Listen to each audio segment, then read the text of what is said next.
পড়ছি চন্দ্রলেখা সিনহা, গণদেবতা তারাশঙ্কর বন্দ্যোপাধ্যায়। পড়ছি রচনাবলীর 3 নম্বর বই থেকে, 1 পৃষ্ঠা 105। কারণ সামান্য কারণে গ্রামে একটা বিপর্যয় ঘটিয়া গেল।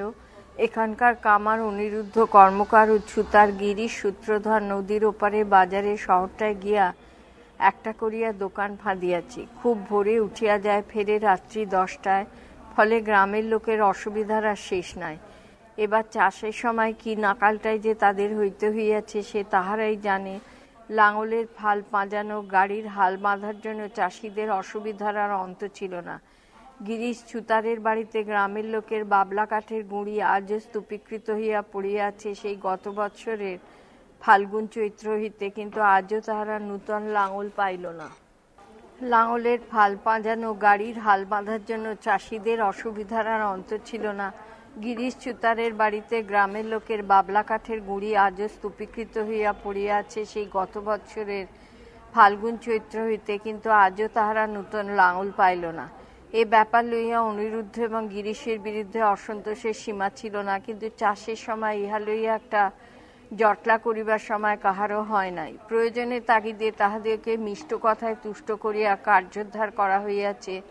রাত্রি থাকিতে উঠিয়া অনিরুদ্ধর বাড়ির দরজায় বসিয়া থাকিয়া তাহাকে আটক করিয়া লোকে আপন আপন কাজ সারিয়া লইয়াছে। জরুরি দরকার থাকিলে ফাল হইয়া গাড়ির চাকা ও হাল গড়াইয়া গড়াইয়া সেই শহরের বাজার পর্যন্ত লোকে ছুটিয়াছে। দূরত্ব প্রায় 4 মাইল, কিন্তু ময়ূরাক্ষী নদীটাই একা 20 ক্রোশের সমান। বর্ষার সময় ভরা নদীর খেয়াঘাটের পারাপারে 1.5 ঘন্টা কাটিয়া যায়। শুকনার সময় যাওয়া আসা 8 মাইল বালি ঠেলিয়া গাড়ির চাকা গড়াইয়া লইয়া যাওয়া সোজা কথা নয়। একটু ঘুরপথে নদীর ওপর রেলওয়ে ব্রিজ আছে, কিন্তু লাইনের পাশের রাস্তাটা এমন উঁচু অল্প পরিসর যে গাড়ির চাকা গড়াইয়া লইয়া যাওয়া প্রায় অসম্ভব। এখন চাষ শেষ হইয়া আসিল, মাঠে ফসল পাকিয়া উঠিয়াছে। এখন কাস্তে চাই। কামার চিরকাল লোহা ইস্পাত লইয়া কাস্তে গড়িয়া দেয়, পুরনো কাস্তেতে শান লাগাইয়া পুরি কাটিয়া দেয়, ছুতার বাঁট লাগাইয়া দেয়, কিন্তু কামার ছুতার সেই একই চালে চলিয়াছে। যে অনিরুদ্ধের হাত পার হইয়াছে সে গিরিশের হাতে দুঃখ ভোগ করিতেছে। শেষ পর্যন্ত গ্রামের লোক এক হইয়া পঞ্চায়েত মজলিস ডাকিয়া বসিল। কেবল একখানা গ্রাম নয়, পাশাপাশি 2খানা গ্রামের লোক একত্র হইয়া গিরিশ ও অনিরুদ্ধকে একটি নির্দিষ্ট দিন জানাইয়া ডাকিয়া পাঠাইল। গ্রামের শিবতলায় বারোয়ারি চণ্ডী মণ্ডপের মধ্যে মজলিস বসিল। মন্দিরে ময়ূরেশ্বর শিব, পাশেই ভাঙা চণ্ডী মণ্ডপে গ্রাম দেবী মা ভাঙা কালীর বেদী। কালী ঘর যতবার তৈয়ারি হইয়াছে ততবারই ভাঙিয়াছে, সেই হেতু কালীর নাম ভাঙা কালী।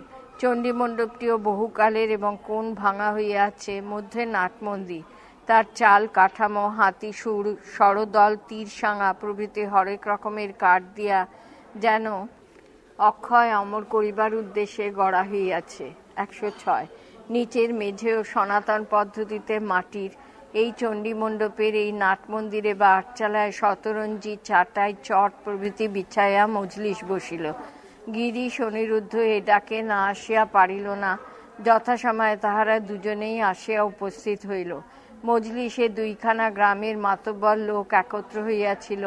হরিশ মণ্ডল, ভবেশ পাল, মুকুন্দ ঘোষ, কীর্তিবাস মণ্ডল, নটবর পাল, ইহারা সব ভারিক্কি লোক। গ্রামের মাতব্বর সদগোপ চাষী।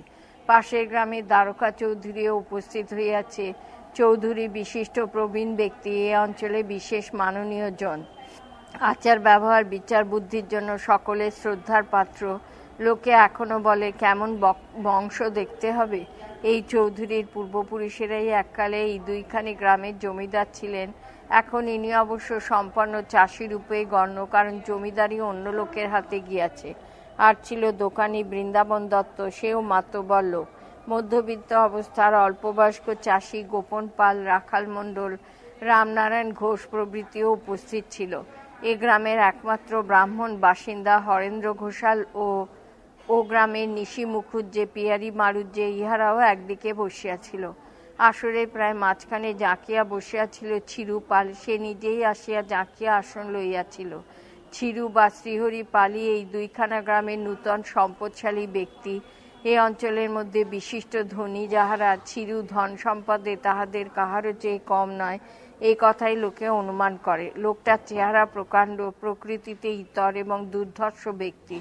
সম্পদের জন্য যে প্রতিষ্ঠা সমাজ মানুষকে দেয়, সে প্রতিষ্ঠা ঠিক ওই কারণেই চিরুর নাই।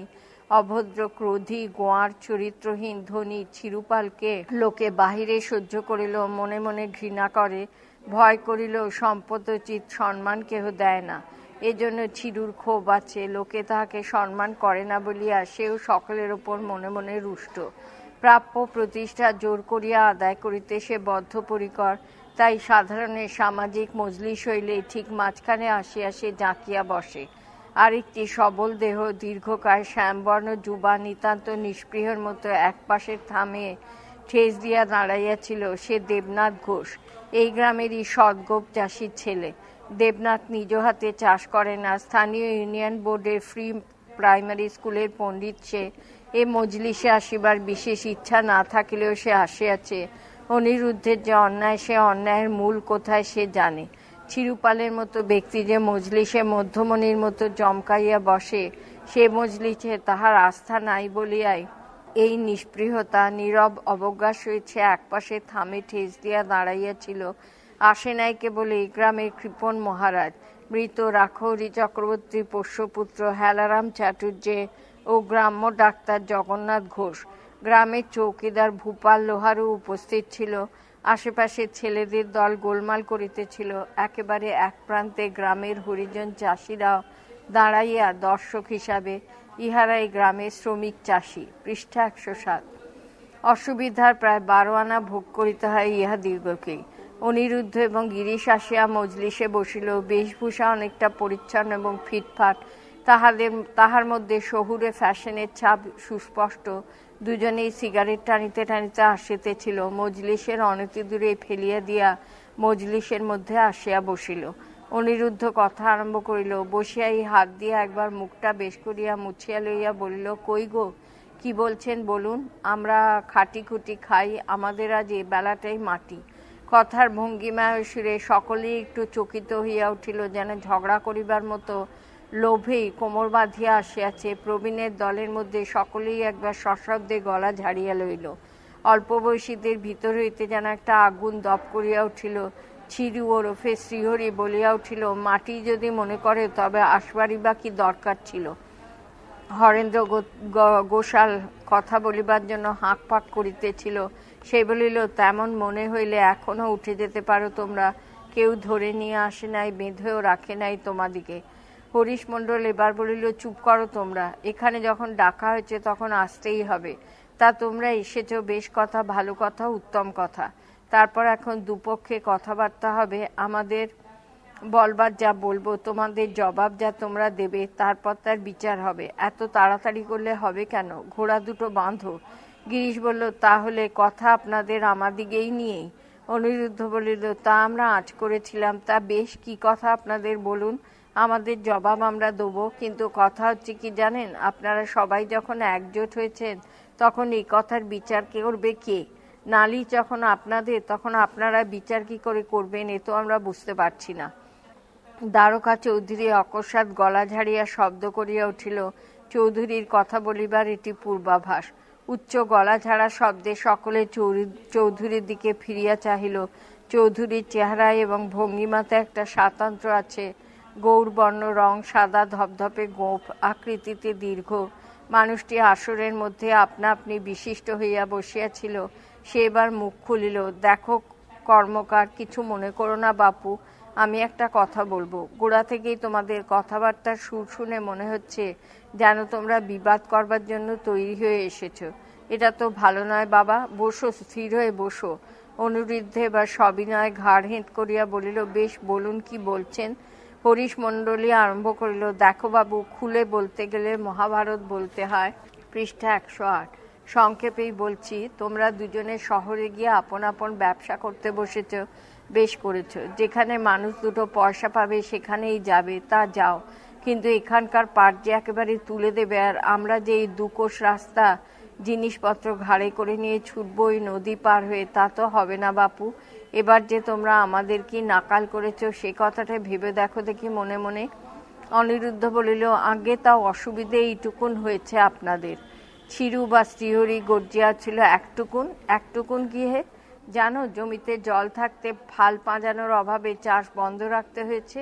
তোমারও তো জমি আছে, জমির মাথায় একবার ঘুরে দেখে এসো দেখি পটপটি ঘাসের ধুমটা।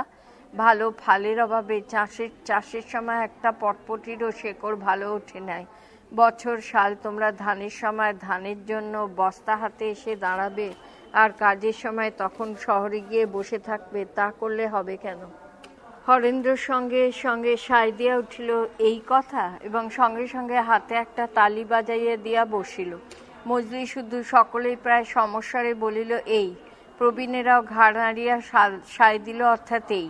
অনিরুদ্ধ এবার খুব সপ্রতিভ ভঙ্গিতে নড়িয়া চড়িয়া জাঁকিয়া বসিয়া বলিল, এই তো আপনাদের কথা। আচ্ছা, এইবার আমাদের জবাব শুনুন। আপনাদের ফাল পাঁজিয়ে দিই, হাল লাগিয়ে দিই, চাকায় কাস্তে গড়ে দিই, আপনারা আমাকে ধান দেন হাল পিছু কাঁচি 5 শলি। আমাদের গিরিশ সূত্রধর বাধা দিয়া চিরুপাল বলিল, গিরিশের কথায় তোমার কাজ কি হে বাপু?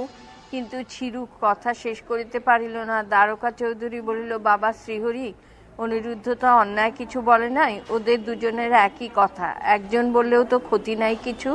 চিরু চুপ করিয়া গেল। অনিরুদ্ধ ভরসা পাইয়া বলিল, চৌধুরী মশাই না থাকলে কি মজলিসে শোভা হয়? উচিত কথা বলে কে? বলে অনিরুদ্ধ, কি বলছিলে বলো। আজ্ঞে হ্যাঁ, আমার মানে কর্মচারীর হাল পিছু 5 শলি আর সূত্রদলের হাল পিছু 4 শলি করে ধান বরাদ্দ আছে। আমরা এতদিন কাজও করে আসছি, কিন্তু চৌধুরী মশাই ধান আমরা ঠিক হিসেব মতো প্রায়ই পাই না। পাও না? আজ্ঞে না। গিরিশ সঙ্গে সঙ্গে সায় দিল, আজ্ঞে না, প্রায় ঘরেই 2-4 আড়ি করে বাকি রাখে, বলে 2 দিন পরে দেবো, কি আসছে বছর দেবো, তারপর সে ধান আমরা পাই না। 100 নয়। চিরু সাপের মতো গর্জিয়া উঠিল, পাও না? কে দেয়নি শুনি? মুখে পাই না বললে তো হবে না, বলো কার কাছে পাবে তোমরা? অনিরুদ্ধ দুরন্ত ক্রোধে বিদ্যুৎ গতিতে ঘাড় ফিরাইয়া শ্রীহরির দিকে চাহিয়া বলিল, কার কাছে পাবো? নাম করতে হবে? বেশ বলছি, তোমার কাছেই পাবো। আমার কাছে? হ্যাঁ, তোমার কাছে। দিয়েছ ধান তুমি 2 বছর, বলো। আর আমি যে তোমার কাছে হ্যান্ড নোটে টাকা পাবো, তাতে ক টাকা উসুল দিয়েছ শুনি? ধান দিই নাই মজলিসের মধ্যে, তুমি যে এত বড় কথাটা বলছো, কিন্তু তার তো একটা হিসেব নিকেশ আছে। ধানের দামটা তোমার হ্যান্ড নোটের পিঠে উসুল দিতে তো হবে নাকি? বলুন চৌধুরী মশাই, মণ্ডল মশাইরাও তো রয়েছেন, বলুন না। চৌধুরী বলল, শোনো, চুপ করো একটু। শ্রীহরি, তুমি বাবা হ্যান্ড নোটের পিঠে টাকাটা উসুল দিয়ে নিও, আর অনিরুদ্ধ তোমার একটা বাকির ফর্দ তুলে হরিশ মণ্ডল মশাইকে দাও। এ নিয়ে মজলিসে গোল করাটা তো ভালো নয়, ওরাই সব আদারপত্র করে দেবেন। আর তোমরাও গায়ে একটা করে পাঠ রাখো, যেমন কাজকর্ম করছিলে তেমনি করো। মজলিস শুদ্ধ সকলেই এ কথায় সায় দিল, কিন্তু অনিরুদ্ধ এবং গিরিশ চুপ করিয়া রহিল। ভাবে ভঙ্গিত সম্মতি বা অসম্মতির কোনো লক্ষণ প্রকাশ করিল না। এতক্ষণে দেবনাথ মুখ খুলিল। প্রবীণ চৌধুরীর এ মীমাংসা তাহার ভালো লাগিয়াছে। অনিরুদ্ধ গিরিশের পাওয়া অনাদায়ের কথা সে জানিত বলিয়াই তাহার প্রথমে মনে হইয়াছিল অনিরুদ্ধ এবং গিরিশের ওপর মজলিস অবিচার করিতে বসিয়াছে, নতুবা গ্রামের সমাজ শৃঙ্খলা বজায় রাখিবারই সে পক্ষপাতী। তাহার নিজের একটি নিয়ম শৃঙ্খলার ধারণা আছে, সেই ধারণা অনুযায়ী আজ দেবু খুশি হইল। অনিরুদ্ধ গিরিশের এবার নত হওয়া উচিত বলিয়া তাহার মনে হইল। সে বলিল, অনি ভাই, আর তো তোমাদের আপত্তি করা উচিত নয়। চৌধুরী প্রশ্ন করিল, অনিরুদ্ধ? আজ্ঞে। কি বলছো বলো। এবার হাত জোর করিয়া অনিরুদ্ধ বলিল, আজ্ঞে, আমাদিকে মাফ করুন আপনারা, আমরা আর এভাবে কাজ চালাতে পারছি না। মজলিসে এবার অসন্তোষের কলরব উঠিয়া গেল। কেন? না পারবার কারণ। পৃষ্ঠা 110। পারবো না বললে হবে কেন? চালাকি নাকি? গায়ে বাস করো না তুমি? ইহার মধ্যে চৌধুরী নিজের দীর্ঘ হাতখানি তুলিয়া ইঙ্গিত প্রকাশ করিল, চুপ করো, থামো। হরিশ বিরক্তিভরে বলিল, থামরে বাপু ছোঁড়ারা, আমরা এখনো মরি নাই। হরেন্দ্র ঘোষাল অল্পবয়সী ছোকরা এবং মাতৃক পাশ এবং ব্রাহ্মণ, সেই অধিকারে সে প্রচণ্ড একটা চিৎকার করিয়া উঠিল, এইও, সাইলেন্স, সাইলেন্স। অবশেষে দ্বারকা চৌধুরী উঠিয়া দাঁড়াইল। এবার ফল হইল। চৌধুরী বলিল, চিৎকার করে গোলমাল বাঁধিয়ে তো ফল হবে না। বেশ তো, কর্মকার কেন পারবে না বলুক, বলতে দাও ওকে।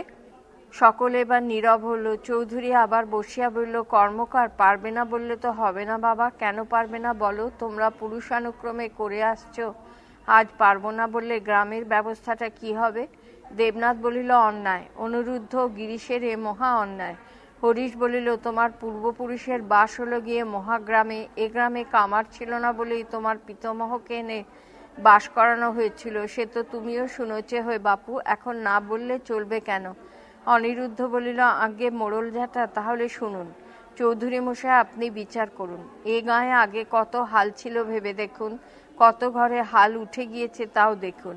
এই ধরুন গদাই, শ্রীনিবাস, মহেন্দ্র, আমি হিসেব করে দেখেছি আমার চোখের ওপর 11টি ঘরের হাল উঠে গিয়েছে। জমি গিয়ে ঢুকেছে কঙ্কনার ভদ্রলোকদের ঘরে, কঙ্কনায় কামার আলাদা। আমাদের 11খানা হালের ধান কমে গিয়েছে। তারপরে ধরুন আমরা চাষের সময় কাজ করতাম লাঙলের, গাড়ির, অন্য সময় গায়ের ঘরদোর হতো। আমরা পেরেক, গজাল, হাতা, খুন্তি গড়ে দিতাম, বঁটি, কোদাল, কুড়ুল গড়তাম, গায়ের লোকে কিনত। এখন গায়ের লোকে সেসব কিনছেন বাজার থেকে, সস্তা পাচ্ছেন তাই কিনছেন। আমাদের গিরিশ গাড়ি গড়ত, দরজা তৈরি করত, ঘরের চাল কাঠামো করতে গিরিশকেই লোকে ডাকত। এখন অন্য জায়গা থেকে সস্তায় মিস্ত্রি এনে কাজ হচ্ছে। তারপর ধরুন ধানের দর 5 শিকে 1.5 টাকা, আর অন্য জিনিসপত্র আখড়া। এতে আমাদের এই নিয়ে চুপচাপ পড়ে থাকলে কি করে চলে বলুন? ঘর সংসার যখন করছি তখন ঘরের লোকের মুখে তো দুটো দিতে হবে। তার উপর ধরুন আজকালকার হালচাল সেরকম নেই। চিড়ি এতক্ষণ ধরিয়া মনে মনে ফুলিতেছিল, সে সুযোগ পাইয়া বাধা দিয়া কথার মাঝখানেই বলিয়া উঠিল, পৃষ্ঠা 111, তা বটে, আজকাল বার্নিশ করা জুতো চাই, লম্বা লম্বা জামা চাই, সিগারেট চাই, পরিবারের সেমিট চাই, বডিস চাই। এই দেখো ছিরু মোড়ল, তুমি একটু হিসেব করে কথা বলবে। অনুরুদ্ধ এবার কঠিন স্বরে প্রতিবাদ করিয়া উঠিল। ছিরু বার কতক হেলিয়া দুলিয়া বলিয়া উঠিল, হিসেব আমার করাই আছে রে বাপু। 25 টাকা 9 আনা 3 পয়সা, আসল 10 টাকা, সুদ 15 টাকা 9 আনা 3 পয়সা। তুই বরং কষে দেখতে পারিস। শুভঙ্করী জানিস তো? হিসাবটা অনিরুদ্ধের নিকট পাওনা হ্যান্ড নোটের হিসাব। অনিরুদ্ধ কয়েক মুহূর্ত স্তব্ধ হইয়া রহিল। সমস্ত মজলিসের দিকে একবার সে চাহিয়া দেখিল। সমস্ত মজলিসটাও এই আকস্মিক অপ্রত্যাশিত রূঢ়তায় স্তব্ধ হইয়া গিয়াছে। অনিরুদ্ধ মজলিস হইতে উঠিয়া পড়িল। চিরু ধমক দিয়া উঠিল, যাবে কোথা তুমি? অনুরুদ্ধ গ্রাহ্য করিল না, সে চলিয়া গেল। চৌধুরী এতক্ষণে বলিল, শ্রীহরি। চিরু বলিল, আমাকে চোখ রাগামেন না চৌধুরী মশাই, 2-3 বার আপনি আমাকে থামিয়ে দিয়েছেন, আমি সহ্য করেছি, আর কিন্তু আমি সহ্য করব না।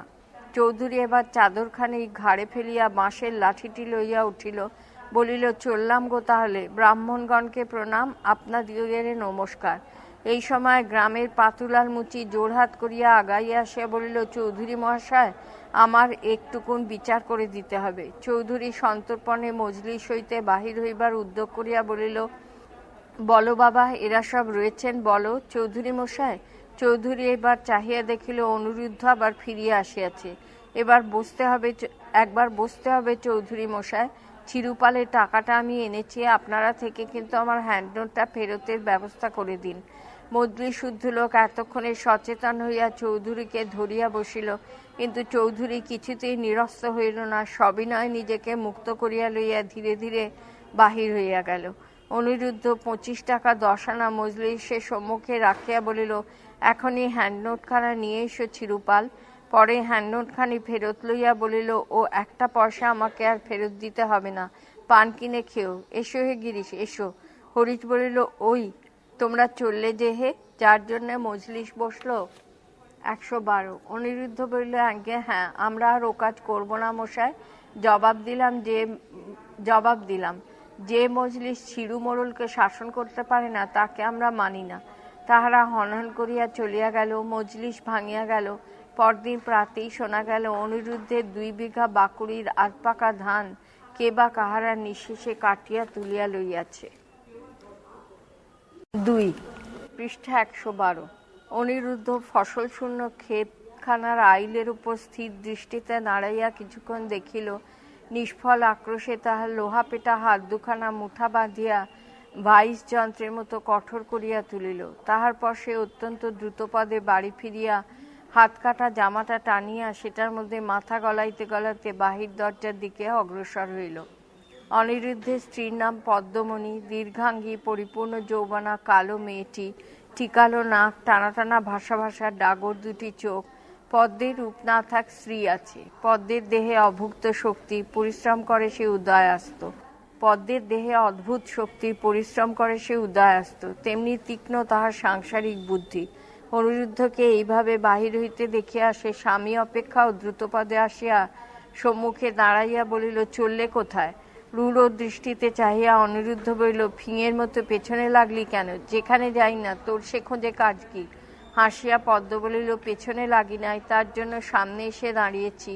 আর খোঁজে আমার দরকার আছে বই কি, মারামারি করতে যেতে পাবে না তুমি।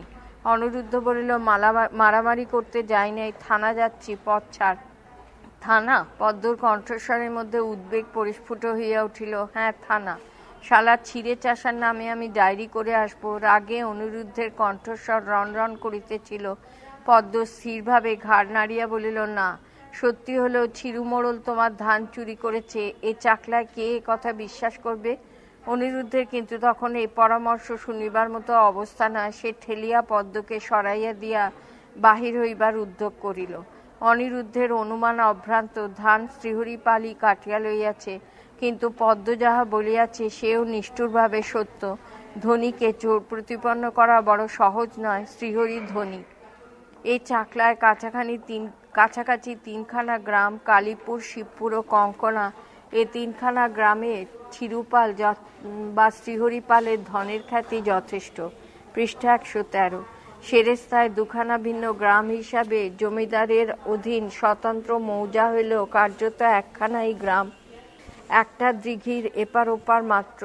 শ্রীহরির বাস এই কালীপুরে। এই দুখানা গ্রামের মধ্যে শ্রীহরির সমকক্ষ ব্যক্তি আর কেহ নাই। শিবপুরের হেলাচাটুর্যের টাকা ও ধান যথেষ্ট, তবে লোকে বলে শ্রীহরির ঘরে সোনার ইট আছে। টাকা ধানও প্রচুর, তা হইলেও দুজনের তুলনা হয় না। ক্রোশখানিক দূরবর্তী কঙ্কনা অবশ্য সমৃদ্ধ গ্রাম, বহু সম্ভ্রান্ত ব্রাহ্মণ পরিবারের বাস।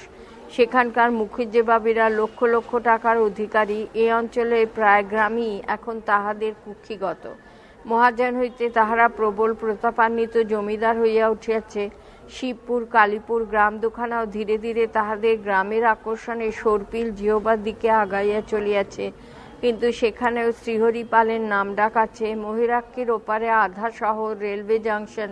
সেখানে ধনী মারোয়ারির গদি আছে। 10-12টা চালের কল, গোটা দুয়েক তেল কল, একটা আটার কল আছে। সেখানেও শ্রীহরিপালকে ঘোষমশাই বলিয়াই সম্বর্ধিত করা হয়। ওই জাংশন শহরে এই অঞ্চলের থানা অবস্থিত। সুতরাং পদ্মের অনুমানের ভিত্তি আছে। কঙ্কনায় অথবা জংশন শহরে কেহ এ কথা বিশ্বাস করিবে না, কিন্তু শিবকালীপুরের কেহ এ কথা অবিশ্বাস করে না। চিরু ভয়ঙ্কর ব্যক্তি, এ সংসারে তাহার অসাধ্য কিছু নাই। এ ধান কাটিয়া লওয়া তাহার অনিরুদ্ধের ওপর প্রতিশোধ লইবার জন্যই নয়, চুরিও তাহার অন্যতম উদ্দেশ্য। এ কথা শিবকালীপুরের আবাল বৃদ্ধ বনিতা বিশ্বাস করে, কিন্তু সে কথা মুখ ফুটিয়া বলিবার সাহস কাহারও নাই। শ্রীহরির বিশাল দেহ কিন্তু স্থূল নয়, এক বিন্দু মেদ শৈথিল্য নাই। বাঁশের মতো মোটা হাত, পায়ের হাড়, তাহাতে জড়ানো কঠিন মাংসপেশি। প্রকাণ্ড চওড়া দুখানা হাতের পাঁজা, প্রকাণ্ড বড় মাথা, বড় বড় উগ্র চোখ, থ্যাবড়া নাক, আকর্ণ বিস্তার মুখগহ্বর, তাহার উপর এক মাথা কোঁকড়া ঝাঁকড়া চুল। এত বড় দেহ লইয়া সে কিন্তু নিঃশব্দ পদসঞ্চারে দ্রুত চলিতে পারে। পরের ঝাড়ের বাঁশ কাটিয়া সে রাতারাতি আনিয়া আপনার পুকুরে ফেলিয়া রাখে। শব্দ নিবারণের জন্য সে হাত করাত দিয়া বাঁশ কাটে। খ্যাপলা জাল ফেলিয়া রাত্রে সে পরের পুকুরের পোনা মাছ আসিয়া নিজের পুকুর বোঝাই করে। প্রতি বৎসর তাহার বাড়ির পাঁচিল সে নিজেই বর্ষার সময় কোদাল চালাইয়া ফেলিয়া দেয়। নতুন পাঁচিল দিবার সময় অপরের সীমানা অথবা রাস্তা খানিকটা চাপাইয়া লয়। কেহ বড় প্রতিবাদ করে না, কিন্তু ব্যক্তিগত সীমানা আত্মসাৎ করিলে প্রতিবাদ না করিয়া উপায় থাকে না। তখন চিরু কোদাল হাতে উঠিয়া দাঁড়ায়। দন্তহীন মুখে কি বলে বোঝা যায় না, মনে হয় একটা পশু গর্জন করিতেছে। এই 44 বৎসর বয়সেই সে দন্তহীন। যৌন ব্যাধির আক্রমণে তাহার দাঁতগুলো প্রায় সবই পড়িয়া গিয়াছে। পৃষ্ঠা 114। হরিজনপল্লীতে সন্ধ্যার পর যখন পুরুষেরা মদে বিভোর হইয়া থাকে, তখন চিরু নিঃশব্দ পদসঞ্চারে শিকার ধরিতে প্রবেশ করে। কতবার তাহারা উহাকে তাড়া করিয়া ধরিবার চেষ্টা করিয়াছে, কিন্তু চিরু ছুটিয়া চলে অন্ধকারচারী হিংস্র চিতাবাঘের মতো। এই শ্রীহরি ঘোষ ওরফে চিরুপাল বা ছিঁড়ে মোড়ল। শ্রীহরিকে ভালো করিয়া চিনিয়া অনিরুদ্ধ স্ত্রীর কথা বিবেচনা করা দূরে থাক, তাহাকে ঠেলিয়া সরাইয়া দিয়া বাড়ি হইতে রাস্তায় নামিয়া পড়িল। পদ্ম বুদ্ধিমতী মেয়ে, সে রাগ অভিমান করিল না, আবার ডাকিল, ওগো শোনো শোনো, ফেরো। অনিরুদ্ধ ফিরিল না। এবার একটু ক্ষীণ হাসিয়া পদ্ম ডাকিল, পেছনে ডাকছি, যেও না, শোনো। সঙ্গে সঙ্গে অনিরুদ্ধ লাঙল স্পৃষ্ট কেউটের মতো সক্রোধে ফিরিয়া দাঁড়াইল। পদ্ম হাসিয়া বলিল, একটু জল খেয়ে যাও। অনিরুদ্ধ ফিরিয়া আসিয়া পদ্মের গালে সজোরে এক চড় বসাইয়া দিয়া বলিল, ডাক দিয়ার পিছন থেকে। পদ্মের মাথাটা ঝিনঝিন করিয়া উঠিল। অনিরুদ্ধ লোহা পেটা হাতের চড়, নিদারুণ আঘাত। পদ্ম বাবারে বলিয়া হাতে মুখ ঢাকিয়া বসিয়া পড়িল। অনিরুদ্ধ এবার অপ্রস্তুত হইয়া পড়িল। সঙ্গে সঙ্গে একটু ভয়ও হইল। যেখানে সেখানে চড় মারিলে নাকি মানুষ মরিয়া যায়। সে ত্রস্ত হইয়া ডাকিল, পদ্ম, পদ্ম, বউ। পদ্মের শরীর থরথর করিয়া কাঁপিতেছে, সে ফুলিয়া ফুলিয়া কাঁদিতেছে। অনিরুদ্ধ বলিল, এই নে বাপু, এই নে, জামা খুললাম, থানায় যাব না, ওঠ, কাঁদিস না, ও পদ্ম। সে পদ্মের মুখ ঢাকা হাতখানি ধরিয়া টানিল, ও পদ্ম। পদ্ম এবার মুখ হইতে হাত ছাড়িয়া দিয়া খিলখিল করিয়া হাসিয়া উঠিল। মুখ ঢাকা দিয়া পদ্ম কাঁদে নাই, নিঃশব্দে হাসিতেছিল। অদ্ভুত শক্তি পদ্মের। আর অনিরুদ্ধর অনেক কিলচর খাওয়া তাহার অভ্যাস আছে, এক চড়ে তাহার কি হইবে। কিন্তু অনিরুদ্ধের পৌরুষে বোধহয় ঘা লাগিল, সে গুম হইয়া বসিয়া রহিল। পদ্ম খানিকটা গুড় আর প্রকাণ্ড একটা বাটিতে এক বাটি মুড়ি ও টুকনি ঘটির এক ঘটি জল আনিয়া নামাইয়া দিয়া বলিল, তুমি ছিরু মোড়লকে শুবে করে এজাহার করবে? গাঁয়ের লোক কে তোমায় হয়ে সাক্ষী দেবে বলো তো? কাল থেকে তো গাঁয়ের লোক সবাই তোমার ওপর বিরূপ হয়ে দাঁড়িয়েছে। কাল সন্ধ্যার পর আবার মজলিস বসিয়াছিল। অনিরুদ্ধের ওই মজলিসকে মানি না কথাটা সকলকে বড় আঘাত দিয়াছে। সন্ধ্যার মজলিসে অনিরুদ্ধ এবং গিরিশের বিরুদ্ধে জমিদারের কাছে নালিশ জানানো স্থির হইয়া গিয়াছে। কথাটা অনিরুদ্ধর মনে পড়িল, কিন্তু তবু তাহার মন মানিল না। ৩ পৃষ্ঠা ১১৫। বেশ পরিপাটি করিয়া এক ছিলিং তামাক সাজিয়া হুঁকায় জল ফিরাইয়া পদ্মস্বামীর আহার শেষে প্রতীক্ষা করিতেছিল। অনিরুদ্ধের খাওয়া শেষ হইতে হাতের জল তুলিয়া দিয়া হুঁকাটি তাহার হাতে দিয়া বলিল, খাও। অনিরুদ্ধ টানিয়া বেশ গলগল করিয়া নাক মুখ দিয়া ধোঁয়া বাহির করিয়াছে। তখন পদ্ম বলিল, আমার কথাটা ভেবে দেখো, রাগ একটু পড়েছে তো? রাগ? অনিরুদ্ধ মুখ তুলিয়া চাহিল। ঠোঁট দুইটা তাহার থরথর করিয়া কাঁপিতেছে। এ রাগ আমার তুষের আগুন, জনমে নিববে না। আমার 2 বিঘে বাকুড়ির ধান। কথাটা শেষ করিতে পারিল না, কারণ তাহার চোখের জলে ছোঁয়াচে পদ্মের ডাগর চোখ দুটিও অশ্রু জলে উচ্ছ্বসিত হইয়া উঠিয়াছে, এবং অনিরুদ্ধ রাগেই তাহার ফোঁটা কয়েক জল টপ টপ করিয়া ঝরিয়া পড়িল। অনিরুদ্ধ চোখ মুছিয়া বলল, কাঁদছিস কেন তুই? 2 বিঘে জমির ধান গিয়েছে, যাকগে, আমি তো আছি রে বাপু, আর দেখ না কি করি আমি। চোখ মুছিতে মুছিতে পদ্ম বলিল, কিন্তু থানা পুলিশ করো না বাপু, তোমার 2টি পায়ে পড়ি আমি। ওরা সাপ হয়ে দংশায়, রোজা হয়ে ঝাড়ে। আমার বাপের ঘরে ডাকাতি হলো, বাবা চিনলে একজনকে, কিন্তু পুলিশ তার গায়ে হাত দিল না, অথচ মুঠো মুঠো টাকা খরচ হয়ে গেল বাবার। ছেলে মেয়ে গোষ্ঠী সমেত নিয়ে টানাটানি। একবার দারোগা আসে, একবার ইন্সপেক্টর আসে, একবার সাহেব আসে, আর দাও এজাহার। তারপরে কজনকে কোথা হতে ধরলে তাগিদে শনাক্ত করতে জেলখানা পর্যন্ত মেয়ে ছেলে নিয়ে টানাটানি। তাছাড়া গালমন্দ আর ধমক তো আছে। চিন্তিত ভাগে হুঁকায় গোটা কয়েক টান দিয়া অনিরুদ্ধ বলিল, কিন্তু এর একটা বিহিত করতে তো হবে। আজ না হয় 2 বিঘে জমির ধান গেল, কাল আবার পুকুরের মাছ ধরে নেবে, পরশু ঘরে বাধা পড়িল। আনি ভাই ঘরে রয়েছে নাকি? অনিরুদ্ধের কথা শেষ হইবার পূর্বেই বাহির হইতে গিরিশ ডাকিয়া সাড়া দিয়া বাড়ির মধ্যে আসিয়া প্রবেশ করিল। পদ্ম আধ ঘোমটা টানিয়া এঁটো বাসন কয়খানি তুলিয়া ঘাটের দিকে চলিয়া গেল। অনিরুদ্ধ একটা দীর্ঘ নিঃশ্বাস ফেলিয়া বলিল, 2 বিঘে বাকুড়িয়া ধান একেবারে শেষ করে কেটে নিয়েছে, একটি শীষও পড়ে নাই। গিরিশও একটা নিঃশ্বাস ফেলিয়া বলিল, শুনলাম।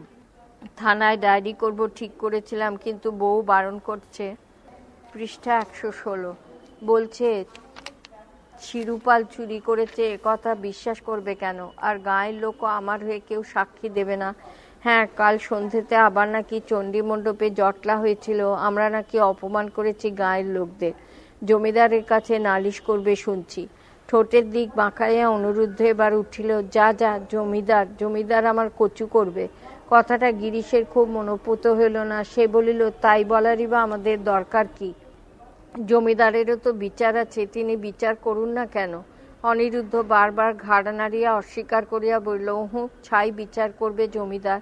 নিজেই আজ 3 বছর ধান দেয় নাই, জমিদার ঠিক ওদের রায় দেবে, তুমি জানো না? বিষণ্ণভাবে গিরিশ বলিল, আমিও পাই নাই 4 বছর। অনিরুদ্ধ বলিল, এই দেখো ভাই, যখন মুখ ফুটে বলেছি করব না, তা তখন আমার মরা বাবা এলেও আমাকে করাতে পারবে না। তাতে আমার ভাগ্যে যাই থাক, তুমি ভাই এখনো বুঝে দেখো। গিরিশ বলিল, সে তুমি নিশ্চিন্তি থাকো, তুমি না মিটলে আমি মিটব না। অনিরুদ্ধ প্রীত হইয়া কলকেটি তাহার হাতে দিল। গিরিশ হাতের ছাঁদের মধ্যে কলকেটি পুড়িয়া কয়েক টান দিয়া বলিল, এদিকে গোলমালও তোমার চরম লেগে গিয়েছে। শুধু আমরা দুজনা নই, জমিদার কজনার বিচার করবে, করুক না। নাপিত, বায়েন, দাই, চৌকিদার, নদীর ঘাটের মাঝি, মাঠ আগলাদার সবাই আমাদের ধুয়ো নিয়ে ধুয়ো ধরেছে। ওই অল্প ধান নিয়ে আমরা কাজ করতে পারবো না। তারা নাপিত তো আজই বাড়ির দরে অর্জুনতলায় খানকয়েক ইঁট পেতে বসেছে, বলে পয়সা আন, এনে কামিয়ে যাও। অনিরুদ্ধ কলকেটি ঝাড়িয়া নূতন করিয়া তামাক সাজিতে সাজিতে বলিল, তাই বই কি, পয়সা ফেলো, মোয়া খাও, আমি কি তোমার পর? গিরিশের কথাবার্তার মধ্যে বেশ একটি বিজ্ঞতা প্রচারের ভঙ্গি থাকে, ইহা তাহার অভ্যাস হইয়া গিয়াছে। সে বলিল, এই কথা? আগেকার কাল তোমার এক আলাদা কথা ছিল, সস্তা গন্ডার বাজার ছিল, তখন ধান নিয়ে কাজ করে আমাদের পুষিয়েছে, আমরা করেছি। এখন যদি না পোষায়, বাহিরে রাস্তায় ঠুনঠুন করিয়া বাইসাইকেলের ঘণ্টা বাজিয়া উঠিল, সঙ্গে সঙ্গে ডাক আসিল, অনিরুদ্ধ, ডাক্তার জগন্নাথ ঘোষ। অনিরুদ্ধ গিরিশ দুজনেই বাহির হইয়া আসিল। মোটাসোটা খাটো লোকটি, মাথায় বাবরি চুল। জগন্নাথ ঘোষ বাইসাইকেল ধরিয়া দাঁড়াইয়াছিল। ডাক্তার কোথাও পড়িয়া শুনিয়া পাশ করে নাই, চিকিৎসাবিদ্যা তাহাদের 3 পুরুষের বংশগত বিদ্যা। পৃষ্ঠা 117। পিতামহ ছিলেন কবিরাজ, বাপ জ্যাঠা ছিলেন কবিরাজ এবং ডাক্তার একাধারে 2। জগন্নাথ কেবল ডাক্তার, তবে সঙ্গে 2-4টি মুষ্টিযোগের ব্যবস্থাও দেয়, তাহাতে চট করিয়া ফলও হয় ভালো। গ্রামের সকল লোকই তাহাকে দেখায়, কিন্তু পয়সা বড় কেহ দেয় না। ডাক্তার তাহাতে খুব গড়রাজি নয়, ডাকিলেই যায়, বাকির উপরে বাকিও দেয়। ভিন্ন গ্রামেও তাহাদের পুরুষানুক্রমিক পসার আছে, সেখানকার রোজগারই তাহার দিন চলে। কোনোদিন শাক ভাত, আর কোনোদিন যাহাকে বলে এক অন্ন 50 ব্যঞ্জন, যেদিন যেমন রোজগার। এককালের ঘোষের সম্পত্তিশালী প্রতিভাবান এককালের ঘোষেরা সম্পত্তিশালী প্রতিষ্ঠাবান লোক ছিল। ধনীর গ্রাম কঙ্কনায় পর্যন্ত যথেষ্ট সম্মান মর্যাদা পাইত, কিন্তু এই কঙ্কনার লক্ষপতি মুখুজ্জেদের 1000 টাকা ঋণ ক্রমে 4000-এ পরিণত হইয়া ঘোষেদের সমস্ত সম্পত্তি গ্রাস করিয়া ফেলিয়াছে। এই সম্পত্তি এবং সকলের সম্মানিত প্রবীণগণের তিরোধানের সঙ্গে সঙ্গে তাহাদের সেই সম্মান মর্যাদাও চলিয়া গিয়াছে। জগন্নাথ অকাতরে চিকিৎসা এবং ঔষধ সাহায্য করিয়াও সেই সম্মান আর ফিরিয়া পায় নাই। তাহার জন্য তাহার ক্ষোভের অন্ত নাই। সেই ক্ষোভে কাহাকেও রেয়াত করে না। রূঢ়তম ভাষায় সে উচ্চকণ্ঠে বলে, চোরের দল সব জানোয়ার। গোপনে নয়, সাক্ষাতেই বলে। ধনী দরিদ্র যেই হোক, প্রত্যেকের ক্ষুদ্রতম অন্যায়েরও অতি কঠিন প্রতিবাদ সে করিয়া থাকে, তবে স্বাভাবিকভাবে ধনীদের ওপর ক্রোধ তাহার বেশি। অনিরুদ্ধ গিরিশ বাহির হইয়া আসিতেই ডাক্তার বিনা ভূমিকায় বলিল, থানায় ডায়েরি করলি? অনিরুদ্ধ বলিল, আজ্ঞে তাই আবার কিসের রে বাপু, যা ডায়েরি করে আয়। আজ্ঞে বারণ করছে সব, বলছে চিরুপাল চুরি করেছে, এ কথা বিশ্বাস করবে কেন? ও বেটার টাকা আছে বলে? তাই তো 7-5 ভাবছি ডাক্তারবাবু। বিদ্রুপ তীক্ষ্ণ হাসিয়া হাসিয়া জগন্নাথ বলিল, তাহলে এ সংসারে যাদের টাকা আছে তারাই সাধু, আর গরিব মাত্রই অসাধু, কেমন? কে বলেছে এই কথা? অনিরুদ্ধ এবার চুপ করিয়া রহিল। বাড়ির ভিতরে বাসনের টুংটাং শব্দ উঠিতেছে, পদ্ম ফিরিয়াছে, সব শুনিতেছে, তাহারই ইশারা দিতেছে। উত্তর দিল গিরিশ, বলিল, আগে ডায়েরি করেই বা কি হবে ডাক্তারবাবু? ও এক্ষুনি টাকা দিয়ে দারোগার মুখ বন্ধ করবে। তাছাড়া থানার জমাদারের সঙ্গে ছিরুর বেশ ভাবের কথা তো জানেন, একসঙ্গে মদ ভাং খায়। তারপর ডাক্তার বলিল, জানি, কিন্তু দারোগা টাকা খেলে তারও উপায় আছে, তার উপরে কমিশনার আছে, তার উপরে ছোট লাটের ওপর বড় লাট আছে।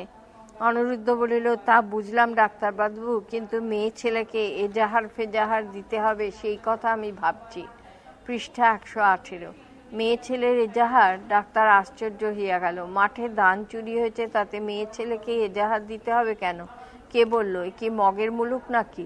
সঙ্গে সঙ্গে অনুরুদ্ধ উঠিয়া পড়িল, তাহলে আমি আগে এক্ষুনি চললাম। ডাক্তার বাইসাইকেলে উঠিয়া বলল, যা, তুই নির্ভাবনায় চলে যা, আমি ওবেলা যাব। চুরি করার জন্য ধান কেটে নিয়েছে এ কথা বলবি না, বলবি আক্রোশ বশে আমার ক্ষতি করবার জন্য করেছে।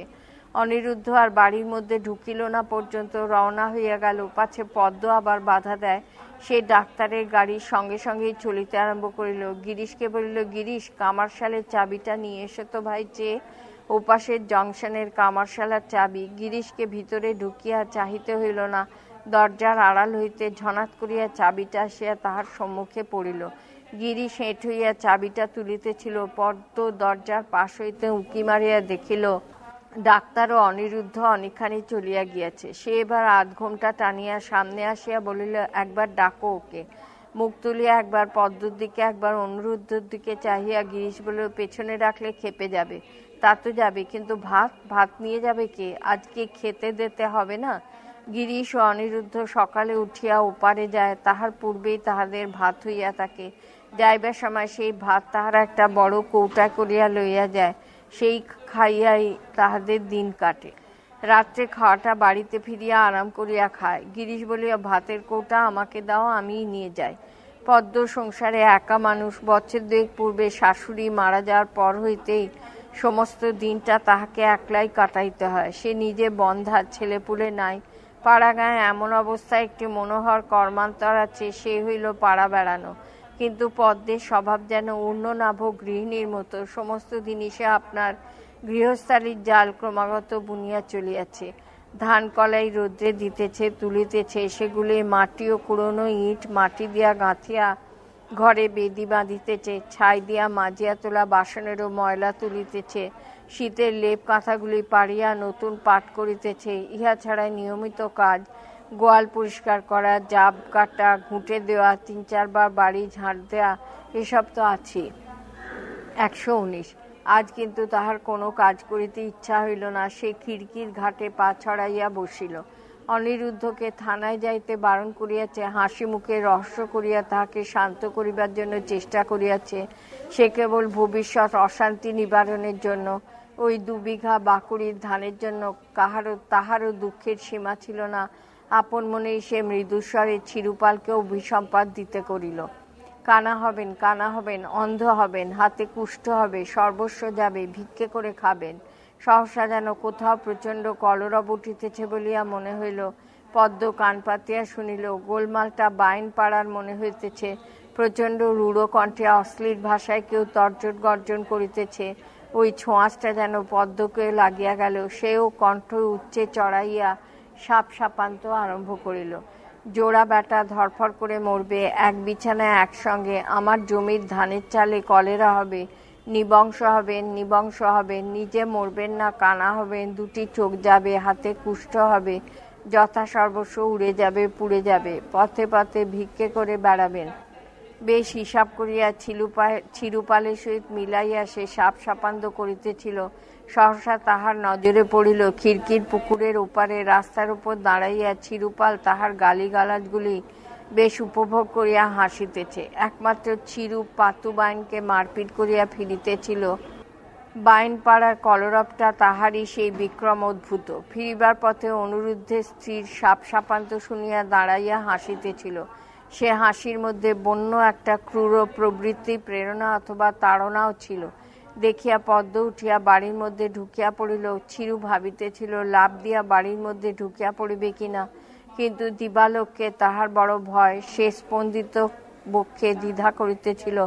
সহসা পদ্মের কণ্ঠস্বর শুনিয়া আবার সে ফিরিয়া চাহিল, কিন্তু কিসের একটা প্রতিবিম্বিত আলোকচ্ছটা তাহার চোখে আসিয়া পড়িতেই সে চোখ ফিরাইয়া লইল। ধার পরীক্ষা করতে করতে এক কোপে 2টো পাঁটা কেটে আমার কাজ বাড়িয়ে গেলেন বীরপুরুষ। রক্তের দাগ ধোয়া নাই, ঘরে ভরে রেখে দিয়েছেন। আমি ঘাটে বসে জামা ঘষি আর কি। পদ্মের হাতে একখানি বগি দা, রোদ পড়িয়া দাখানা ঝকঝক করিতেছে। তাহারই ছটা আসিয়া চোখে পড়তেই চিরুপাল চোখ ফিরাইয়া লইল।